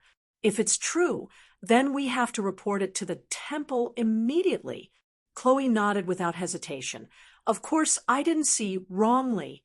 She has horns on her head, huge bat-like wings on her back, forked hooves, sharp claws, eyes filled with evil light. Oh, that's right. There's also her red and smooth skin. I'm really envious of how her skin looks so tender and attractive. If only I had it too, the hero would definitely fall in love with me." After saying that, she touched her face regretfully, revealing her natural airhead and love-struck nature. Knight Aist understood the personality of this young lady of the Mariel family very well, and smiled helplessly as he comforted her. "You're already beautiful enough. The reason why your skin isn't smooth is because you haven't been eating and sleeping well recently, and you haven't bathed for too long. I guarantee that you'll be radiant again after a week of rest." "Really? That's great. Then I'll have to clean up quickly, or else my hero will be taken away by someone else." Chloe finished her words and was about to jump off the deck and run towards the city along the pier. He didn't know what was wrong with her brain, but she didn't even consider whether her athletic ability could do this. Chapter 84. "Miss, I'll send someone to inform your aunt, Countess Anastasia. You should wait here for a while." Knight Hut hurriedly stopped the young noble lady. He didn't dare to let her run out on the streets. If something happened, no one would be able to bear the responsibility. One had to know that Count Luke was one of the most powerful nobles in Naples City, and his sister, Countess Anastasia, was also the darling of the upper class of Linton City. If anything happened to this beloved young lady, the person in charge would definitely die without a complete corpse. Fortunately, Chloe's temper wasn't bad at all despite her noble status. She nodded happily. "All right, I'll wait here for my aunt. I'll also stay with my hero for a while." After saying that, she ran up to Andre and kissed him passionately. Then she pressed her whole body against him, unwilling to let go no matter what. This scene shocked the surrounding people so much that their eyes almost popped out of their sockets. They couldn't believe that the young lady of the Mariel family, who had never shown any interest in men, would do such a thing. It was even more unbelievable than the sun rising from the west. In an instant, all kinds of feelings of envy, jealousy, and hatred spread rapidly. Even Knight Hut felt sour in the bottom of his heart. Fortunately, his self-control was strong. He immediately ordered a soldier to report to the city. Then, he took a deep breath and walked directly to the two people who were showing off their affection. To be precise, it was Chloe who was showing off her affection. Andre only responded with a few words. He was secretly planning to buy those magic scrolls when he got the money. In fact, it was a very pleasant thing to be entangled with a beautiful girl overflowing with passion. However, if this beautiful girl hadn't bathed for 2 whole weeks and kept kissing with her smelly mouth, no one would be able to stand it. He was in such a situation now. Just when he was in a dilemma, his savior, Knight Hut, appeared. He first glanced at Small Eyes, the magical pet that was flying around, and then looked at the sapphire badge that was flashing with a magical halo. He immediately realized that this was a genuine official mage, so he immediately put away his slightly arrogant attitude and bowed slightly. "Good afternoon, esteemed mage. First, please allow me to thank you on behalf of Linton City for everything you've done. Also, I heard from Miss Chloe that you've defeated a powerful demon. Is that true?" Seeing that someone had finally come, Andre calmly pushed the noble lady away and pretended to bow back. "You're welcome. I'm just completing a mission from the Mage Association. As for the demon, it's fake. It's actually a mixed blood of a human and a demon. Her scientific name is Taflin. She has an innate ability that allows her to temporarily transform into a demon form in a critical situation, but the consequences are very serious. She's currently on her last breaths in the cabin." "Taflin? Oh, damn it. I should have caught this bastard and hanged her in public." When Hut heard the scientific name of a half-demon, his face was instantly filled with disgust and hatred. Obviously, his point of view was similar to that of most humans. He believed that Taflins were born to be captured and executed. However, Andre had already promised to protect the woman in the cabin. He immediately reached out his hand to stop the feudal knight. "Don't be so agitated. She's now my slave. According to the laws of Linton City, I have the right to capture anyone who participated in piracy as a slave, right? That seems to be the case. But are you sure you want a dirty and evil Taflin as a slave? They're all lowly thieves and thugs.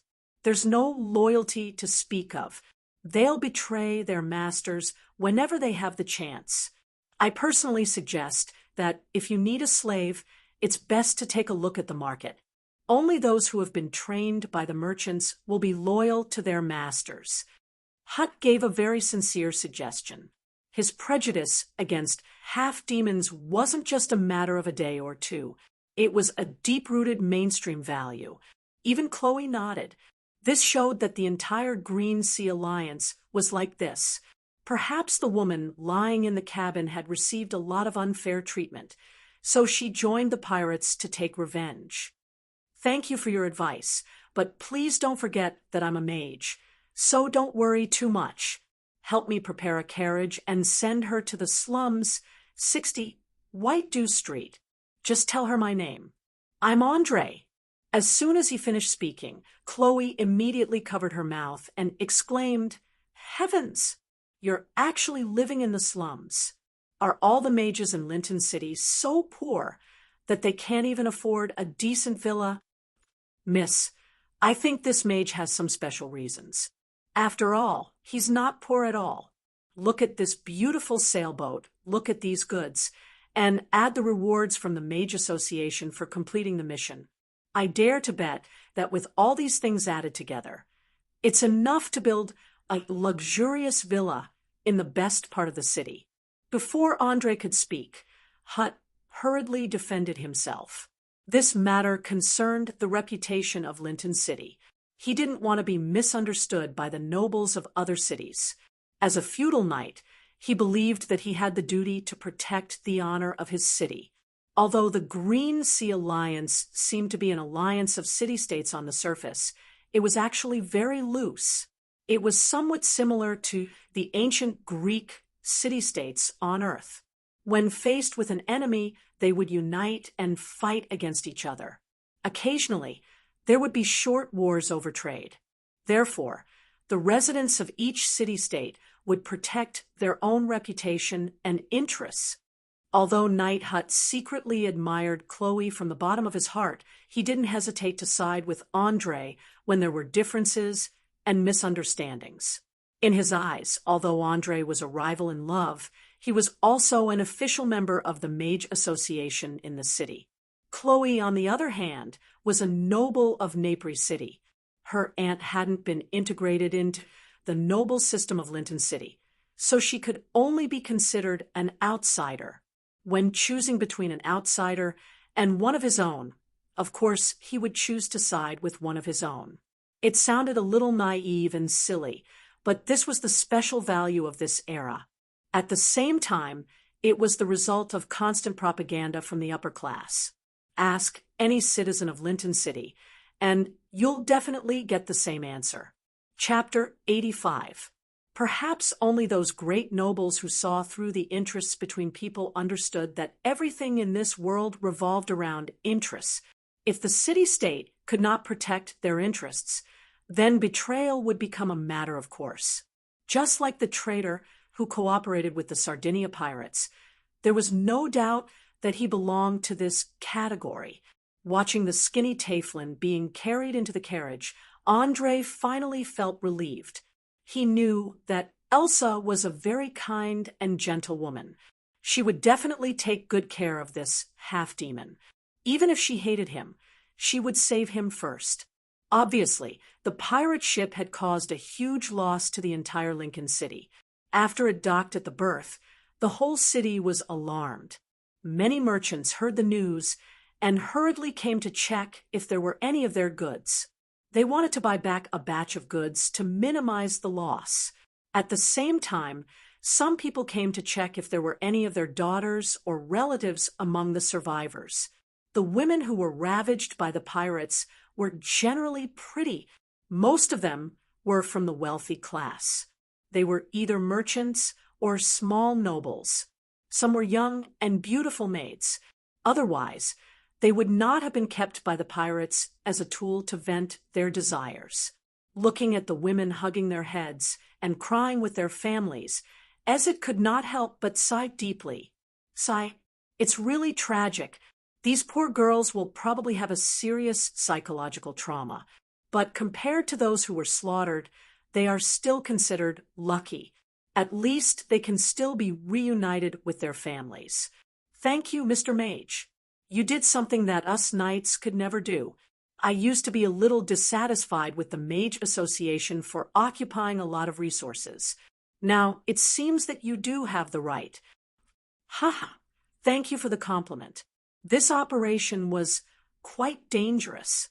I almost lost my life, Andre said as he stretched out his bloody hand. The bleeding had stopped, but the muscles showed a strange black color. It was obviously a symptom of poisoning. Fortunately, the poison was not fatal because the health value in his retina did not change. It was still November 18th, injured. Ezet noticed the abnormal color of the wound and immediately put it to his nose to smell it. He cursed in a low voice. Damn it! This is the poison of the devilfish. I suggest that you go to the temple for treatment later. Otherwise, the nerves in your hands will become very sensitive. If you touch them with a little force, you will instantly feel like you have been hit by a horse. The pain is simply unbearable. Must we go to the temple? Andre asked uncertainly. Trust me, we must go to the temple. Ezet nodded affirmatively. Well, it seems that before I get my bonus, I'll have to spend a lot of money again. Andre smiled bitterly and shrugged. He was now very envious of the priests in the temple. They did not need to spend a lot of gold coins to learn profound magic, and they rarely needed to walk around. Every day, they only needed to pray to the gods they believed in to receive divine spells, and then they could make a lot of gold coins by healing those who needed it. Life was so easy and comfortable. Ha ha ha ha. Don't worry, I guarantee that you will get a big reward this time. The pirate ship under our feet alone is worth 600,000 to 100,000 gold coins. Look at its hull. It's made of the best ironwood, and it's been used for no more than half a year. There's no obvious scratch on it, nor is there any trace of repair. Most importantly, it's very fast. If it's empty, none of our warships could catch up with it.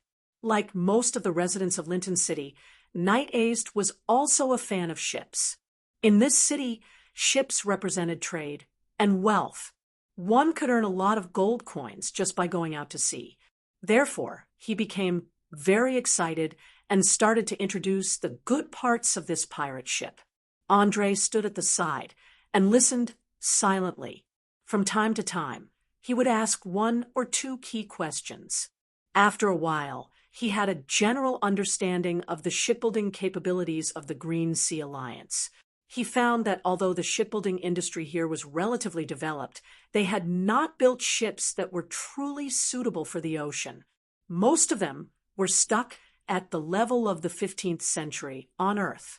For example, this caravel galleon was already the most advanced warship, and most of the merchant ships were based on the round and fat carrack ships on Earth. This meant that the most classic Galen ships had not been invented yet, and there was not even a shadow of the later steam-powered ships, battleships, and so on. A business opportunity. With his 19 points of intelligence, Andre instantly realized that as long as he could get a piece of territory, he could immediately build the most advanced ships in the world. Dominating the seas was just around the corner. He had personally assembled a 1.5-meter-long Galen ship model in his previous life, and he clearly remembered every inch of its structure. He could draw the blueprint with his eyes closed, but now was obviously not the time to show it. After all, only by keeping it a secret and monopolizing it could he make a fortune. While the two were chatting, a gorgeous carriage wrapped in gold appeared at the dock. The coachman, who looked to be in his 50s, quickly jumped down and opened the door. A charming woman in her 40s, wearing a lavender dress, stepped out from the carriage. When Chloe saw her, she rushed up to her and shouted, Aunt Anastasia, I missed you so much. Oh my God, my little baby. I'm so glad you're alive. Otherwise, I wouldn't know how to explain it to your father." Anastasia hugged her niece tightly, tears flowing uncontrollably. After a few minutes, she finally let go. As she touched her niece, she lowered her voice and asked, "Baby, tell me, those filthy pirates didn't do anything to you, right?" "Hee hee, don't touch it, it's itchy." Chloe took a step back and avoided her aunt's hand. She smiled and replied, "I'm fine because a hero came to save me at the critical moment, just like the stories of the bards." Anastasia noticed that her niece's corset was not torn, and she was instantly relieved. She then asked, "Who saved you? I have to express my gratitude, and also give a generous gift. You are the treasure of the family, and as a noble, we can't be rude. That red-haired boy over there is. Although he is young, he is already an official member of the Mage Association, and the spells he uses are very powerful. I saw with my own eyes that he killed all the pirates on the ship. That scene was so exciting. Aunt, I think I've fallen in love with him." Chapter 86. Chloe's infatuated nature flared up once more as she stared at Andre with sparkling eyes. She didn't have the modesty of a noble girl at all. She even forgot that she had almost been violated by the fat and ugly pirate chef. Her natural airhead index was off the charts. Oh, heavens! "Chloe, how many times have I told you? Stop listening to the bard's unreliable stories and don't read those made-up night novels. Most of them are too exaggerated." Anastasia slapped her forehead helplessly as she spoke. She knew her niece's personality too well. She was always immersed in fantasy and didn't even spare a glance for the young heroes in the real world. She always yearned to meet a hero in a story. "No, Auntie, I swear it's all real this time. Look at the corpses of those pirates. Do you really think that 20 or so women can help?" Chloe clearly didn't want anyone to slander the hero in her heart. She pointed to the corpses that were being carried off the ship by the soldiers. Anastasia obviously didn't want to argue at this time, so she lovingly wiped the dirt off her niece's face with a handkerchief and said, all right, you said he's a hero. He's a hero. Let's go. Bring me to meet this hero and express the gratitude of the Mariel family." In fact, she had some understanding of the profession of a mage, so she didn't believe that a teenager could be so powerful. To be able to become a mage at this age was already a genius among geniuses. Low-ranked mages usually didn't have much combat strength and could only cast a limited number of arcane spells every day. It was impossible for them to kill so many pirates. The Countess obviously didn't know that Andre had been a hunter for many years before becoming a mage. He was also very experienced in the use of weapons. Even though he had grasped the powerful arcane power, he didn't rely too much on it. He wouldn't waste his spells if he could defeat an enemy with a weapon, so the conclusions of low-ranked mages didn't have much effect on him. As the news of the pirates being wiped out spread, several luxurious carriages quickly left the city hall and sped towards the docks. There were more than 10 elite knights on both sides of the carriages, and from the noble insignia printed on the doors, there was no doubt that they were the 4 dukes with the highest authority in Linton City. At the same time, there was also movement in the Wizard Tower. President Boris cast a rank 3 arcane spell Flight on himself and very flashily flew at a low altitude towards the docks. Seeing that more and more people were arriving, Knight Azid finally stopped showing off his knowledge of ships. He ordered his subordinates to start maintaining order at the scene and had some soldiers carry the corpses off the corpses for the city hall, taking advantage of the chaos. Andre hurriedly brought his magical pet to hide in a corner and quietly opened the system. "Are you sure you want to allocate 7,000 EXP to mages?" "Confirm." Your mage level has increased to level 6. You've received a talent point. Your magic pet's level has risen to 6. You have consumed 1 ability point and chosen to strengthen spell penetration. Name: Andrew race, human alignment, neutral profession. Level 6 mage experience required to level up 17,000/30,000 memorizable arcane spells. Level 0. For level 1. For level 2. For +1, effective mage badge. Level 3. 3 currently mastered arcane spells. Level 0. Mage hand, read magic, illuminate, repair, secret imprint, magic trick, tremor. Stun level 1. Prismatic spray. Mage armor, grease, appraisal, magic missile, burning hand level 2. Invisibility, web, fire blade, fear, Melf's acid arrow level 3. None health. Points: 11/21 injured, experience points, 4750 undistributed talent points, 0 attribute points, 0 mastered abilities, beginner potioneering, magic item crafting, scroll copying, summon magic pet, beginner blacksmithing, beginner wand crafting, magic material exemption, silent spell casting, enhanced magic penetration. Your magic can penetrate more resistant skin. Magic pet information name: Small Eyes race. Small Eyes magic creature. Alignment: neutral evil profession. Magic pet level 6. This creature's level increases as its master's level increases. Health points: 25/25. Healthy. Special abilities: Cold Ray, 24 shots per day. Damage Ray: the main eye shoots a powerful magic ray that can produce effects such as charm, paralysis, poison, slow, or direct damage. 2 shots per day. Immune to charm, spells, innate magic, resistance, flying, mastered abilities. Alertness: agile movement after leveling up. He instantly felt that the magic power in his body had strengthened a lot, especially after. Enhancing spell penetration. He did not have to worry about being weakened when dealing with creatures with magic resistance. His combat power had increased by at least 2 levels. As for the magic pet, it had also changed from quantitative to qualitative. The huge main eye in the middle had finally mutated, emitting a colorful halo. It could cause a lot of trouble to the enemy like a real beholder. At the critical moment, it could definitely play a decisive role. It could be said that a level 6 wizard was gradually starting to break away from the ranks of low-level wizards. One more level, and he would officially enter another level. He would be able to deal with sudden attacks with ease, because there were many powerful defensive spells in level 4 arcane spells that could protect a wizard from most damage.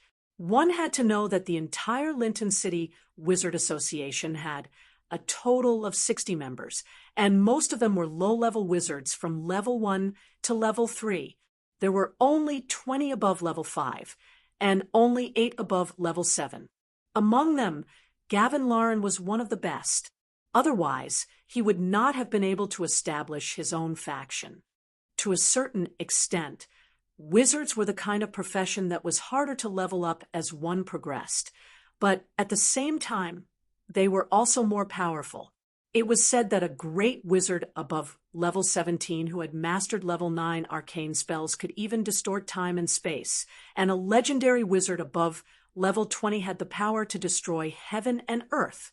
A legendary spell could make an entire city disappear from the map.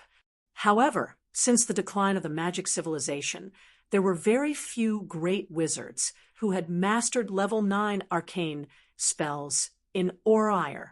Generally speaking, wizards around level 14 to 16, like Ulysses, could completely dominate a region if he had not wanted to devour Andre's soul, and did not use those powerful arcane spells, no matter how many explosions there were. It would have been useless. As for legendary wizards, they had completely disappeared. There had been no news of them for hundreds of years. Chapter 87. Andre hadn't been in a civilized society for long, so he didn't know much about the situation in Lincoln City and its surroundings. Most of his information came from books, so he was very cautious and didn't want to cause any trouble. He wanted to observe for a while before deciding if he wanted to cause a ruckus. Just as he was secretly observing the officials who came from the city to the dock, Lady Anastasia came over with her niece. She looked at him and then stretched out her right hand. Andre, who had been exposed to countless movies in his past life, immediately realized that this woman was asking him to kiss her hand. He quickly took her right hand, which was wearing a black silk glove, and kissed the back of it. "Good afternoon, madam. Is there anything I can do for you?" In fact, he had already seen Chloe, who was eagerly following beside her, so he could easily tell that this woman was the Purple Rose, Lady Anastasia. This widow, whose husband had died, was quite famous in the noble circle of Lincoln City. 3 of the 4 dukes had publicly expressed their willingness to marry her. These affairs were known to even the commoners, so it was easy to recognize her. Perhaps it was because of Andre's handsome appearance or the fact that he kissed her hand properly, but in any case, a faint smile appeared on Lady Anastasia's originally tense face. "Young mage, I'm here to thank you for saving Chloe at a critical moment, and at the same time, saving the reputation of the Mariel family. Please don't stand on ceremony. I'm only completing the task entrusted to me by the Mage Association. Furthermore, for a beautiful young lady like Miss Chloe, anyone who sees her would extend a helping hand. I'm just lucky enough to be here." Saying this, Andre bowed slightly, showing his good manners. Even though he thought that these so-called noble etiquette were purely invented to torture people, he still patiently went through with it in order to better integrate into the upper class. After all, even mages needed to socialize. Perhaps they needed to integrate into society, especially the noble circle. "Ha! Your modesty and etiquette are impressive. May I take the liberty to ask, which family are you from? Are you traveling now?" Anastasia asked tentatively. Everyone knew that if a person wanted to become a mage, other than talent, they would also need a large amount of money and careful guidance. An ordinary family would not be able to afford this. Therefore, in her eyes, Andre must be a direct descendant of some great noble family or even a famous mage family. Otherwise, it would be impossible for him to become an official mage at such a young age. Of course, this had something to do with the etiquette and the way they spoke. Normally, pretentiousness and modesty were things that only great nobles would do. Andre knew that the Countess must have misunderstood him. However, he did not answer the question directly. He smiled and shook his head. "I'm sorry, madam. I can't tell you now. Please forgive me." "Oh, you don't have to explain. I understand. You're still training, so you can't reveal any information about your family. Don't worry. I don't have any other intentions. I just want to express my gratitude. According to the ancient tradition, I will give you a gift tomorrow. Please don't refuse it." Although she did not say anything, Anastasia was not unhappy at all. Instead, she showed an expression that said, "I understand everything." It really made people want to laugh. It was obvious that Andre did not understand the so-called noble tradition, but in order not to expose himself, he still bowed. "Then it would be impolite for me to refuse. Hee, this is what you deserve. Let's stop here for today. Chloe needs to take a bath and rest. Goodbye." After saying that, Anastasia curtsied and pulled her niece towards the carriage. As soon as they got into the luxurious carriage, Chloe immediately asked her aunt with a look of infatuation, "What do you think? I was right. Look at how courteous and handsome he is. I feel like I'm going to suffocate." Anastasia sighed, helplessly. "Well, it seems like you didn't make a mistake this time. He is indeed a young man with great potential. He should be worthy of the Mariel family.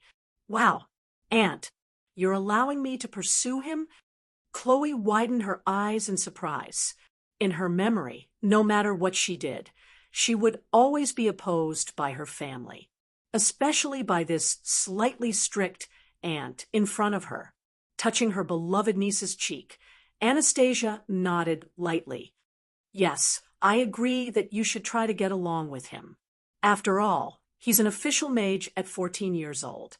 No matter what, his future won't be too low. Most importantly, he's the first man you've liked. But you have to promise me that you'll stay away from those wandering bards.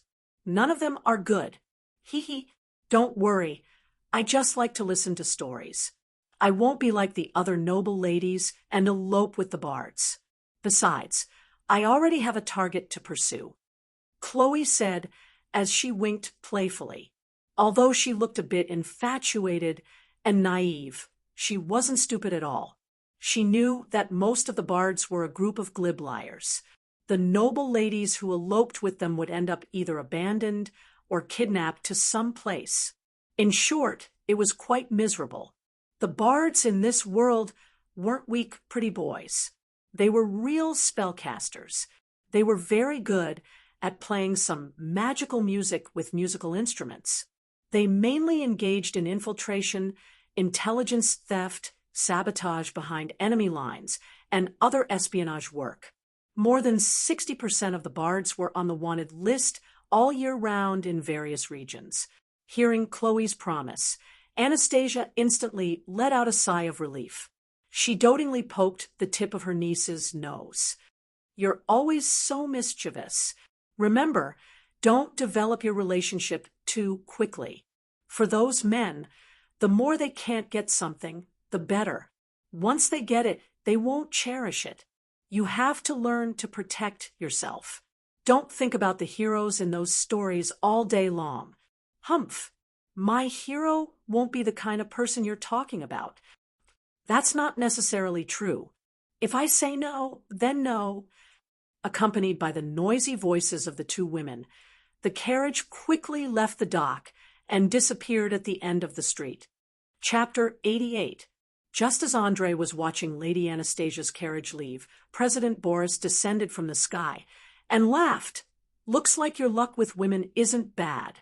You actually managed to save that girl from the Mariel family. She's one of the few in the Green Sea Alliance who's kept herself clean. No one has been able to pluck such a beautiful flower. Work hard. I have faith in you. Master, did you fly all the way here just to tease me? Andrei shrugged with a wry smile. In all honesty, he could swear to the heavens that he'd never had any thoughts about Chloe. He'd even been forced to kiss her. He'd never taken the initiative to do so. Ha ha. No, of course not. I'm here to congratulate you on completing the association's mission for the first time. At the same time, I'm here to find out if there's any inside information. You should know that the situation in this city is a little complicated, so you can tell me the things that aren't convenient for you to say. I'll take care of the matters regarding the nobles. Boris's eyes revealed a meaningful look as he spoke. Andrei sighed slightly and took 2 steps forward to whisper into the president's ear, "It's a mole. These pirates are in contact with a noble in the city. Not only did he provide a secret hiding place, he even helped to dispose of the stolen goods. When I found this ship, I found that a large amount of goods had disappeared. Coupled with the information from the previous encirclement, this noble's power is definitely not small." Boris's expression changed greatly when he heard this news. He lowered his voice and asked, "Do you have any clues? For example, a name, a code name, a mark, and so on. In short, anything suspicious will do." As the president of the association, he knew all too well the morals of the nobles, especially those of the upper echelons. They would do anything for power and money. Even if they were caught colluding with outsiders, their entire family would suffer a calamity. However, every 10 years or so, there would still be some people who thought they were smart enough to take the risk. Every time, they'd bring great damage to Linton City. The last time something like this happened, 6 mages had died. He couldn't help but be nervous. "I'm sorry, this person is too careful. I didn't find any suspicious signs at all. Even the captain's log only mentioned it vaguely. I reckon that other than the pirate king on the Sardinia Islands, no one knows his true identity. Andre directly stated his inference. He knew that he didn't have any influence in Linton City, so he had to be careful of any possible assassinations. As for the investigation, it would be better to leave it to the president.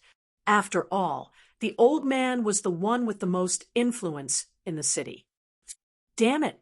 Looks like we have to use our spies in Sardinia. Boris gritted his teeth and cursed. He turned and walked towards the 4 dukes who had just arrived. Soon, he gathered 7 or 8 people together and discussed in a low voice.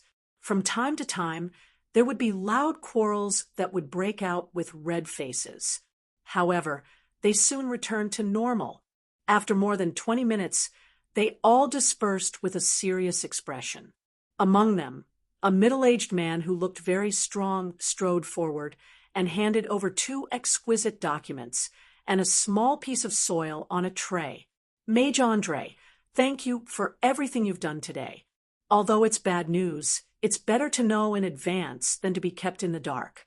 Here, this is the Baron's conferment document that we've promised. There's also a deed for a manor outside the city.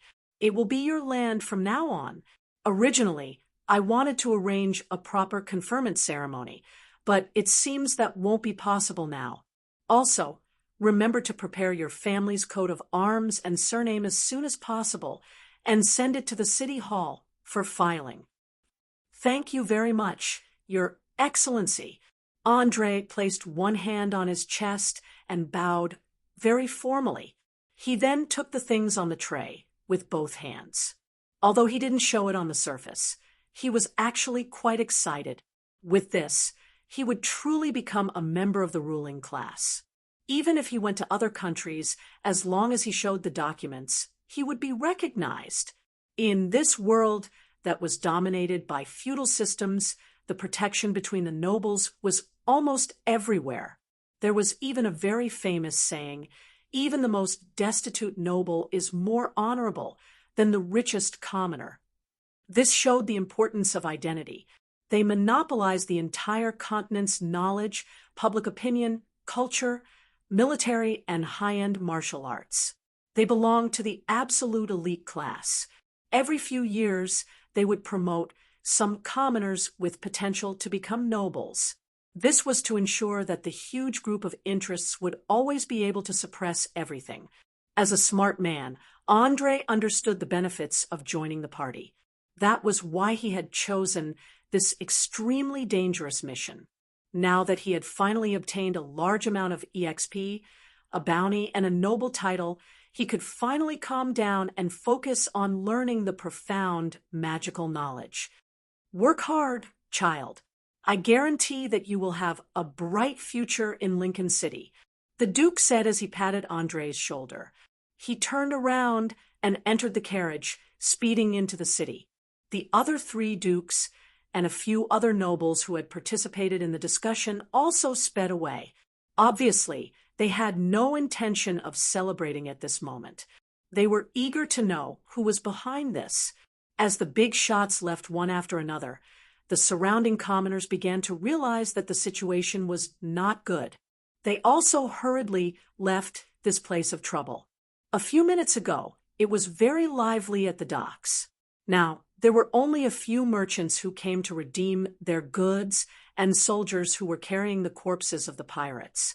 Seeing that there were no outsiders left, President Boris immediately put on a serious expression and exhorted, "Go back and have a good rest. Remember to come to the Mage Association tomorrow. I have something to tell you, and I'll take the reward for the mission. Remember, don't wander around after dark. You may be in a bit of danger recently." Andre nodded slightly. Understood. This time, I must have angered the mastermind behind all this meticulously plotting behind the scenes. But if he thinks that I'm easy to deal with, he's very wrong. I believe that. After all, you killed all the pirates by yourself. Naturally, you don't need to be told much in terms of battle. But I still have to remind you that it's best to be careful of that Tevlin. The blood of betrayal flows in her veins. A half-demon like her has no loyalty at all. She may turn on you at any time. After saying that, Boris immediately blessed himself with a flight spell. In the blink of an eye, he rose into the sky and flew towards the Mage Tower at an extremely fast speed. Chapter 89.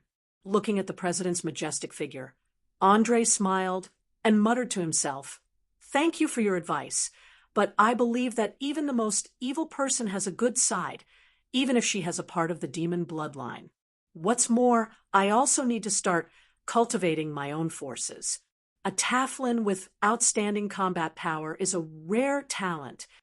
As soon as his voice fell, Knight Ace waved a parchment full of numbers and shouted, "Mr. Mage, 2/3 of the goods on the ship have been confirmed as lost, and the other 1/3 may need to be auctioned in the market. You'd better come over." "Coming," Andrei replied loudly, hurriedly walked closer, and said in a half-joking tone, "Skip all the messy processes and just tell me how much money I can get." "Ha ha ha. I like your straightforwardness. The part that has been redeemed is a total of 24,650 gold coins, and there is also a batch of silverware and textiles that no one has claimed. The specific price is difficult to estimate, and we will only know after tomorrow's auction. I have to congratulate you in advance for making a fortune. Of course, you will have to deduct 20% trade tax in the end." After saying that, Knight Ace's face showed an extremely envious expression. Although as a feudal knight, he had a beautiful manner and a rather generous salary, but it was still far from a mage's, not to mention a sum of tens of thousands of gold coins.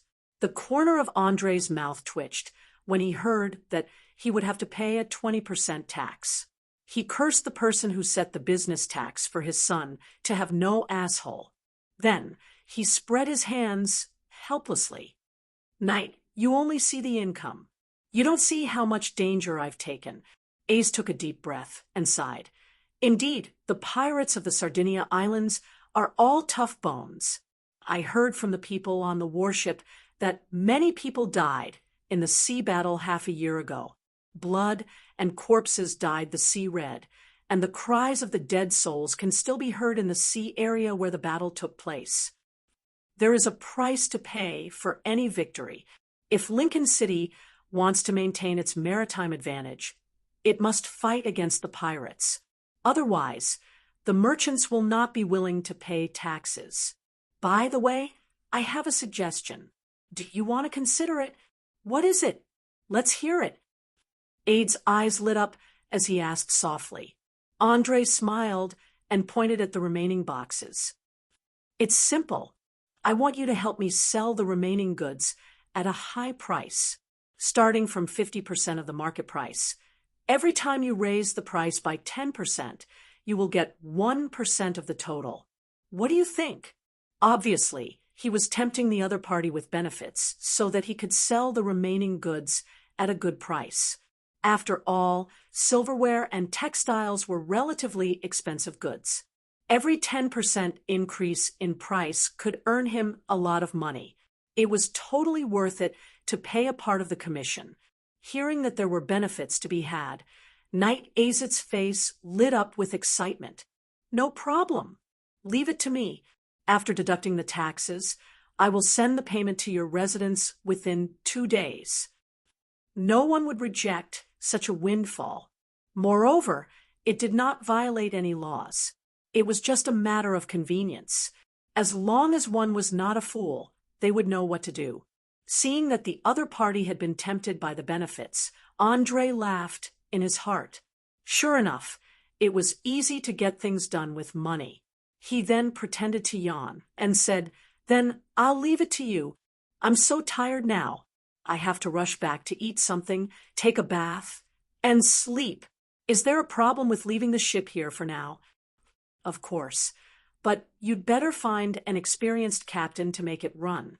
It would be a great waste for such a great ship to be left here. Thank you for your suggestion. I will consider it. Goodbye."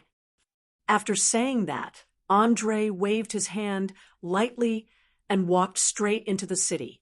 He had not eaten for a few hours, and his magic pet Little Eyes needed to be properly rewarded. Linton City was a large city that could accommodate more than 100,000 people. Andre walked for more than an hour from the port, and finally returned to his residence when the sun was about to set. When he passed by the temple, he asked the mature beauty who had treated him last time to cast a level 4 divine spell, Neutralize Toxins. Finally, the black muscles on the back of his hand were cleaned up, but the price was that he owed a total of 800 gold coins. Fortunately, the story of the elimination of the pirates had spread, so the priests of the goddess of dawn, Lucia, did not make things too difficult for him. They only asked him to pay the debt as soon as possible. If he really could not pay it back, it did not matter. He could help the temple complete a task as compensation. It had to be said that it was no wonder that the priests here were so popular in the city. The beautiful female priests were one thing, and the amiable attitude was another. They would hold several free healing activities for the poor almost every month, so they had won over a large number of believers. Coupled with the positive teachings of the goddess, it was easy for them to be accepted by the people. Dragging his hungry stomach, Andre knocked on the door and shouted, "Elsa! Beverly! Open the door! I'm starving to death!" After a short few seconds, the young widow hurriedly opened the door. Man Liang shouted in surprise, Oh my God! You're finally back safe and sound. Go and see the lady with the horns on her head and a tail behind her. She seems to be dying." "What? Take me to see her." As soon as he heard that Tavlin's life was in danger, Andre did not care about anything else and rushed into the house. Soon, he saw the half-demon on the sofa in the living room. At this moment, she seemed to be nearing the end of her life. Not only was her skin a sickly dark red, but her pupils were also showing signs of dilation. She was like an old woman with one foot in the grave and could take her last breath at any moment. When the little girl saw her mentor appear, she immediately stood up and asked worriedly, "This auntie just vomited a lot of blood. She won't die, right?" "Don't worry, as long as I'm here, she won't die." Andre gently touched the girl's head and hurriedly squatted down to check on Tavlin's condition. After a few minutes, he found that Tavlin had overdrawn too much of her life force, causing her organs to fail. Even if he sent her to the temple, it would be useless. Just when he was at his wit's end, the half-demon suddenly opened her eyes and growled in an extremely weak voice, "Blood! Give me your blood! Only blood, full of magic, can let me live. Please, give me your blood." Chapter 90. As the saying goes, saving someone's life is like putting out a fire. Andre didn't hesitate at all. He picked up the knife on the table and slit his wrist. Tavlin immediately grabbed it and sucked on it greedily. His skinny body recovered at a speed visible to the naked eye. His eyes also regained their luster. It was as if he had been reborn. Seeing that Tavlin had recovered from his half-dead state, Andre immediately pulled his arm back. Because his vitality wasn't very good to begin with, his HP dropped from 11/21 to 7/21 in just half a minute. He even began to feel a little dizzy, obviously caused by excessive blood loss. Elsa hurriedly took out a clean white cloth and carefully bandaged the wound. At the same time, she looked at the half-demon with fear in her eyes. In her eyes, any creature that fed on human blood must be an evil monster, so she was instinctively afraid. Andre noticed that the young widow's hands were trembling slightly. He smiled and kissed her cheek and comforted her. "Don't be afraid. Leave this to me. You go prepare dinner first. Remember to make more. I'm starving." Elsa's face was slightly red. She nodded shyly. "Okay, I'll go prepare now." Her seductive look immediately made Andre's mouth water. But considering that his body was a little weak, he could only dismiss the idea.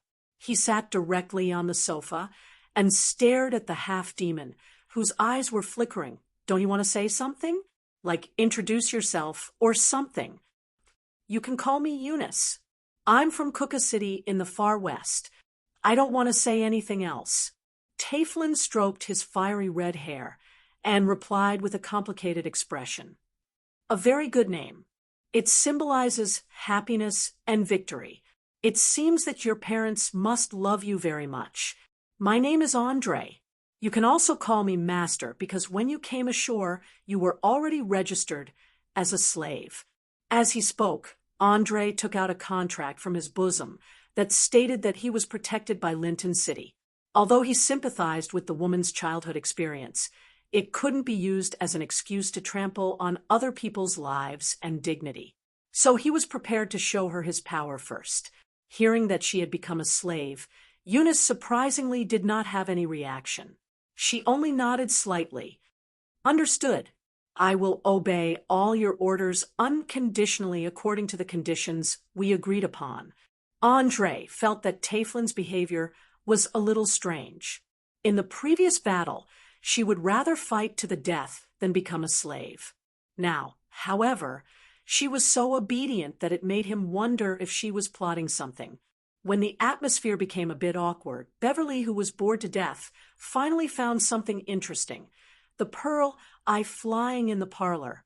Although this little one from the eye demon family looked a little ferocious, especially that big mouth full of sharp teeth that only appeared in horror stories, the little lowly automatically ignored this point and began to use a piece of leftover bread to lure Little Eye down. Seeing this scene, Andre couldn't help but laugh and shake his head. He reminded loudly, "Apprentice, my magic pet eats meat.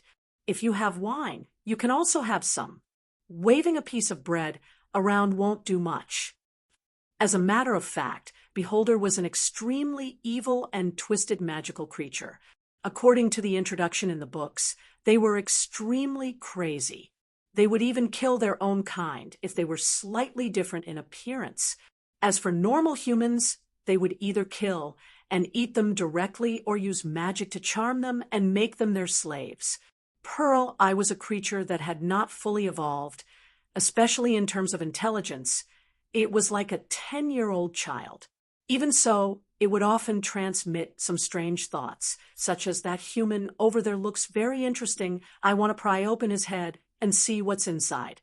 If Andre hadn't lived for 2 lifetimes, he would have been affected long ago. Of course, what surprised him even more was that Demon's sense of taste had basically deteriorated. Therefore, they especially liked food with bright colors and stimulating tastes. And wine happened to satisfy these 2 needs, so it became one of their favorite things.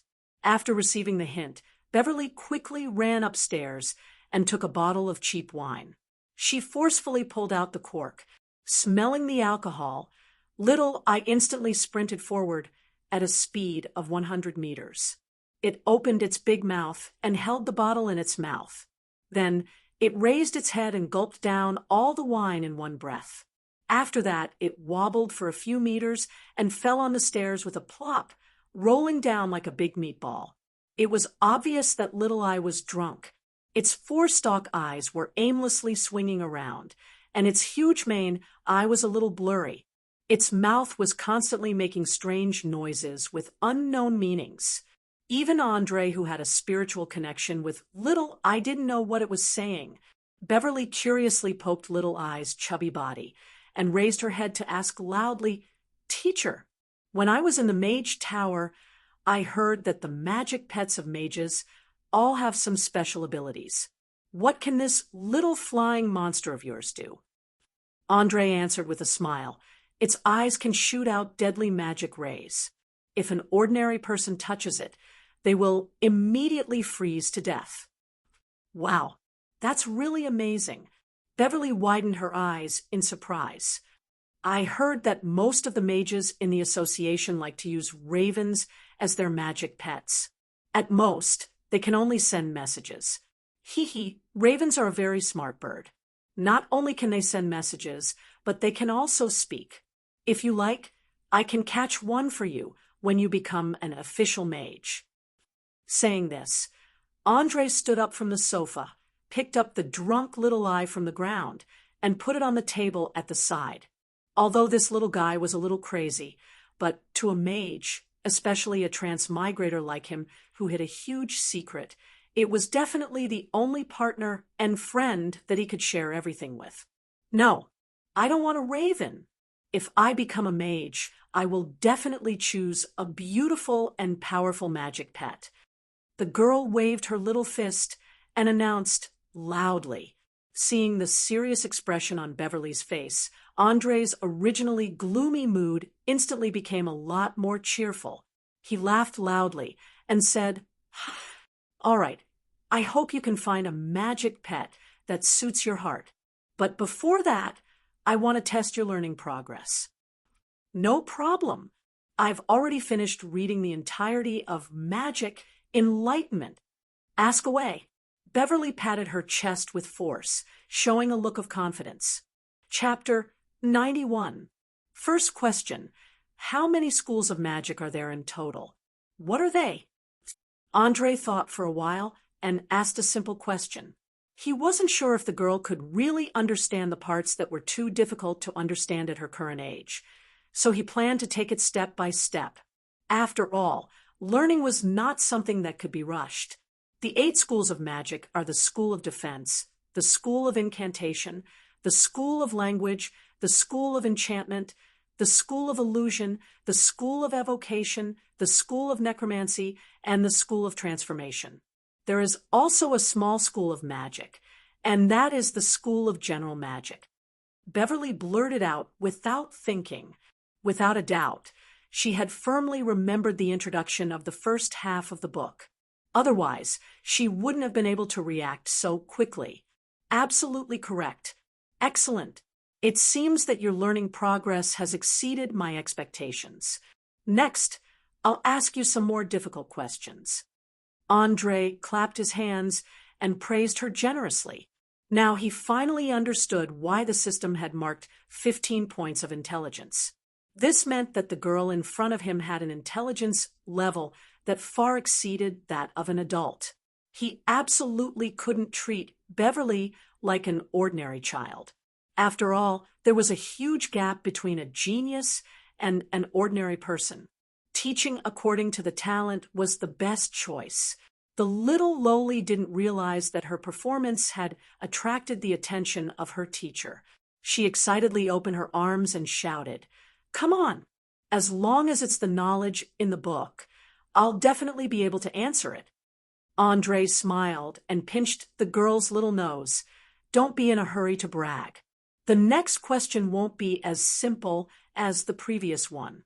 Let me ask you, during the process of casting an arcane spell, what do hand gestures and incantations represent?" Hand gestures represent the direction of the flow of one's magic power, while incantations resonate with the magic elements in the air. When the two are combined together, the spell will be cast. After stammering for a long time, Beverly finally gave the correct answer. Obviously, she couldn't completely understand these abstract and profound things, so she didn't have a deep memory of them. Therefore, she had to ponder for a while before she could answer the question. However, for a little girl who wasn't even 10 years old, it wasn't easy for her to reach this stage. If she had mastered the entire book in one go, Andre would have suspected that she was a transmigrator like him, and that she had a cheating device. Normally speaking, a mage was not a profession that could be developed quickly. Not only did one need to accumulate a large amount of knowledge, but one also had to learn to be cautious. This was because the power of arcane magic was simply too dangerous. The slightest carelessness could lead to disastrous consequences. They weren't like warriors. As long as their physical fitness was good enough, they could immediately put on armor and go out into the wild with weapons in hand to fight monsters after a few months of rigorous training. There wasn't much technical content. The real thing needed to be comprehended through intense battles. As long as one could persevere and survive, there would always be improvements. However, mages were different. All of their power was accumulated through a long period of learning. Whether it was the ability to cast spells or the way of thinking, they had already taken shape before they set foot on the first battle. What they needed to do in the future was to repeatedly revise and make them reach a more perfect state. Generally speaking, the most important period for a mage was the apprenticeship period. During this period, they would follow their mentor to learn all the basics, including the movements of casting spells, the tone of incantation, the measures to deal with unexpected situations, the spells they preferred, the choice of magic items, and even the final specialization. They would be deeply rooted like habits. In the future, unless there was a major change, it would be very difficult to change them in their lifetime. Although Andre, who had become a mage through cheating, didn't go through this process, he could imagine how heavy the responsibility of a mentor was. Therefore, he had always been thinking about what kind of ideas to instill in his apprentices. Should they continue to maintain a mysterious and lofty attitude like traditional mages, or should they completely follow the pragmatism and use whatever was effective, regardless of whether it was magic or physical means? As a dabbler, he couldn't tell which of the two was more beneficial to the development of mages. After all, not everyone had a cheat that allowed them to gain experience and level up by completing tasks and killing enemies. Therefore, in this aspect, he could only cross the river by feeling the stones and try his best not to touch the more sensitive parts. In the following time, Andre asked some questions that were not too difficult, but still required some thinking. Some of them were reluctantly answered by Beverly, but most of them were pondered for a long time and finally shook her head, helplessly. It was obvious that she had a firm grasp of the knowledge that had been memorized by rote, but the parts that required deep understanding and thinking were not enough, especially when it came to arcane magic, such as planes, crystal walls, the universe, magical elements, and so on. Her knowledge was still only on paper. It would probably take a long time for her to completely digest it. Taking advantage of the fact that dinner hadn't started yet, Andre answered some of her questions with great interest. At the same time, he also taught the little lowly how to meditate as a mage. This was the first step to becoming an apprentice. Only by accumulating a certain amount of mana through meditation could one obtain their first level 0 spell slot. After obtaining the level 0 spell slot, an apprentice would be a true apprentice. In Linton City, the number of such apprentices was about 250 to 300. Most of them were engaged in the production of magical items and potions, which was equivalent to being the assistants of official mages. Most of these apprentices would stop at this for their entire lives. Only a small minority of less than 5% would be able to learn and see more in daily life until they accumulated enough experience to be promoted to an official level 1 mage. To a certain extent, the Mage Association was actually using the strategy of casting a wide net in an attempt to select talents from the commoners. Then, through self-study, they would increase the number of mages in the city as much as possible. Of course, in the process of learning, these children would also be the coolies, test subjects, and tools to vent the desires of official mages. Basically, 1 out of 10 of them would die from accidents or suicide. Even though President Boris had repeatedly emphasized that the apprentices should not die so easily, there were not many who actually listened to him. Although it sounded a little sad and cruel, there were still countless commoners who saw it as an opportunity to change their fate. They fought to send their children in, hoping that they would one day be able to stand out among their peers.